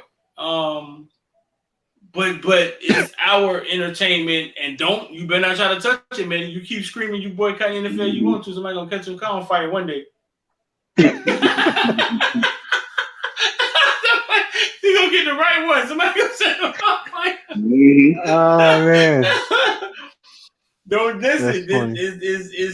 But we all understand what it is. You know what I'm saying? We understand what it is. It's entertainment. It's brutal, and I just hope, like Fly say, they're going to get something out of you. I hope you get something out of it. Don't leave it empty-handed. Whether it's a scholarship, whether it's money, a scholarship, whether don't leave it empty-handed. Yes, sir. I agree. Yeah, once them crowds start screaming for you, it's an empty feeling. Hey, real quick. Get on out of here, man. What's up? Last thing on the investment tip, man. What you think about Kanye getting that deal back? It's just for the remaining inventory that they got, though. I mean, but how does that even happen, KP? Kanye was in Africa somewhere, I heard. Like, how does it even happen? How do they come back to the table? Who calls who? His people. I'm sure his people. You know, my people talk to your people, right? Yeah, I'm sure they weren't in direct contact. No, Adidas got his ass on the phone real quick. No, but I'm just saying, yeah, I'm sure they got his people, and they was like, well, dang, what the heck are we gonna do with all this inventory? And I'm sure they called his people, then somebody, sent word to Kanye, blah blah blah. It's business. It's all this things got to smooth out, and then you can get back to the money. Let's not brush over it, though. Unprecedented, though, right? Like, you rarely ever see somebody go against the machine, right? And somehow the machine gives in a little bit. Like, hey, man, let's talk about this again. That never happens. It's not even rarely. It doesn't happen. It's money. If they didn't have all that inventory, I don't think they would have done it. It's money. Money talks. And that's why Kanye was running his mouth like that. Kanye was like, I make too much money for y'all. That's why he felt emboldened to do that. It wasn't like they love me so much. No, I'm a cash cow. That's why he was talking like that. So money. So can we say this? Did we see Kanye do what we hope LeBron them had did during COVID? Like walk away from the money. Like walk away from it. Like, nah, dog. I know what I stand to make, but I know what y'all stand to make. We're gonna talk about this and walk away. Cause we rarely ever walk away because what we stand to make. You see what I'm saying? I don't think he was trying to do that. I don't think he was trying to do that, but I think he did it. Yeah, I don't think it's the absolute perfect textbook example of it, but I think he made a very clear point that he showed other people, like, yeah, all that shit that y'all think, we do have leverage. Yeah, they do need and us. I'm showing you the most extreme example that because they was going to rebrand this and try to reset it, like, oh, we don't need Yeezy name on it, and then the people was like, we not buying that shit if it don't say Yeezy. We could care less if it don't say Yeezy. That's the other Jordans, right? We're not buying the other Jordans. That's not, the people are fickle like that. We not buying them. And I heard Ernie Legion. We don't even buy the ones that y'all remake. Yeah, I heard Ernie Legion say the same thing. Like Ray Allen is fantastic at what he does. Eddie Jones at one point was fantastic at what he did. Nobody was buying the Eddie Jones version, the Ray Allen, the Carmelo Anthony, the D Wade version of these shoes. D Wade about to go in the Hall of Fame, and nobody was like, man, I got a pair because I'm an actual D Wade fan. But I've never worn those in public, and I never will. No one say, hey man, you got the new D Wade Jordans on? Hell no, it's not happening. We already understand, but that's what leverage looks like. People understood they were going to sell products because it got his name on it. But Kanye is such a polarizing and controversial figure in the world of hip hop and music and culture that some of the stuff that he was saying, I don't agree with it, but he coming back and saying he gonna come back and say what? Kanye's not gonna be silent or humble about it. He gonna come back and say, I told you I'm gonna I told you. I can say what I want and they won't drop me. And when they dropped me, what happened? They came and called me and said, guess what? We need you back. We need you back, buddy. We can't do this without you. It's about to be easy summer, dog. Oh my God. This thing's gonna be it everywhere. Took 3 months. Count 1, 2, 3. 3 months to realize, oh man, we effed up. We effed up, dog. Easy for to be everywhere, bro. I got my LaMelo Ball right here, right? LaMelo Ball is the real deal, right? Do y'all think the media will suppress how good his kids are because of what his daddy did? Do y'all think so. Do y'all think they get enough pub? I don't think so. Because sometimes let's watch it though. Let's watch it as it play out, huh? No, I agree with what you were saying. I don't think they get enough pub. I really don't. Yep. Just watch it. Watch it as it play out. Because this man here, that man could go, boy. He's flashy. I mean, he can go, but is he? Because think about it right now. Puma, when you think Puma, at least this is me. Coach A so stupid. When I wear Pumas, I don't think LaMelo Ball. I think Nipsey. Personally, that's me. But Nipsey had an impact more on my lifestyle than LaMelo has to this point, right? And I'm obviously not like LaMelo ain't on my team, so it don't matter to me. But at the same time, let's see. Yeah, LaMelo got he has the potential to do something and take Puma to a whole nother level and a whole stratosphere. But we still waiting. We've been waiting, right? Same way we're for Kawhi to take New Balance to the next level. I think they missed. I think they missed on prime. I think they missed on prime Kawhi, and now they're just kind of trying to couple him with Jack Harlow. But yeah, all this stuff is funny, man. But like I said, we have yet to see a person who is as polarizing as Kanye. Even Travis Scott, his stuff's still gonna sell, but Nike didn't drop Travis Scott after what happened with him, and people died in that man concert. That's not necessarily completely on Travis Scott. Don't get me wrong, but it's definitely something that people gotta look up and say, wait a second, hold up, they drop people for less. But I've never, and I don't think we'll ever see this again, a person get dropped for what they said and or didn't say, and the company realized that we have all this product that we have to sell, right? And calling the person back and saying, "Guess what? You were right. You got the leverage. We need you." We'll never see that again, in my opinion. You think that's how they said it? That's not how they said it. Who? Adidas? I'm sure they didn't start off with "you were right." Probably not. Probably not in that. Just saying it in some backhanded way. Probably not. But I think like the part that I always go back to Dave Chappelle's stand-up when he spoke about this, about how billionaires don't wear they jewelry on their neck and all that stuff, like on that Saturday Night Live monologue. I always find it interesting when they talk about how they was like he said, wasn't Adidas made by the Nazis? Like, and even they were like, God damn, Kanye. Like, so for them to double back, knowing their history on someone who said something that was quote unquote anti-Semitic, that is, people really don't understand the impact of that. That's levels that I don't think LeBron could have done. Magic in his prime and Jordan in that 91 finals that I talked about, in the men that think that they can think group, I think that's when they had, because that was like when they were pretty much, Jordan was kind of emerging and moving into his prime, and then Magic was kind of already there. I think back then they could have made a huge impact, but if Jordans are something anti-Semitic today, people still gonna buy Jordans, and Nike ain't dropping them. Right. He got a whole wing at the Nike headquarters. Like this is not happening. LeBron is very similar. He has his own wing per se at Nike, but I think LeBron is smart enough and been in the industry long enough to know not to say nothing like that, because the implications are so much deeper. But for what Kanye did, like I said, that's unprecedented.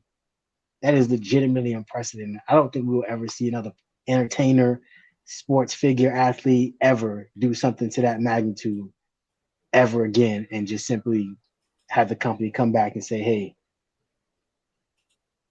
how about we renegotiate our terms?" I fucked up.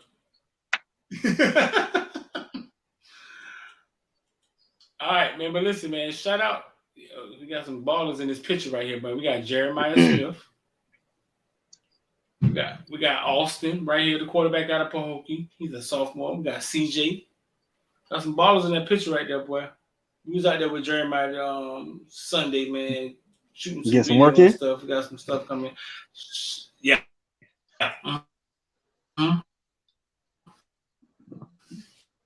We shooting some video of him 1 points.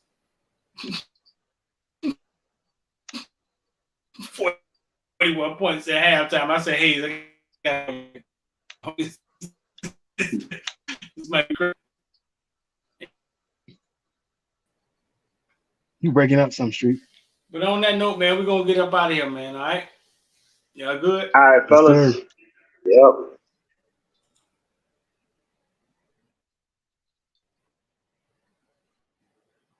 All right, appreciate y'all, man. Listen, 786-405-9499. Y'all want to get down with the IOD Squad? 786-405-9499. Want to get down with the IOD Squad?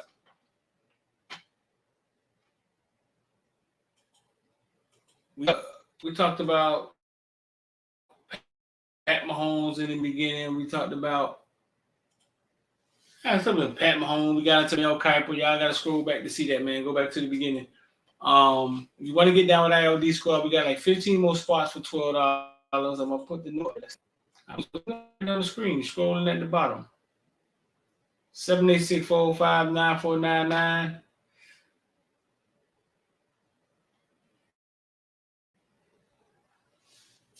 That's IOD Squad. You got to put in investor.12 when you put your credit card number in. At the bottom, put investor.12 in the little promo code. And you can get it for $12. After 15 people left, it's going to go back to $25. Layla Street or Sydney Street, or Daddy loves you. Don't put off tomorrow. Something you could do today. The rest of your life could be seconds away, and I'm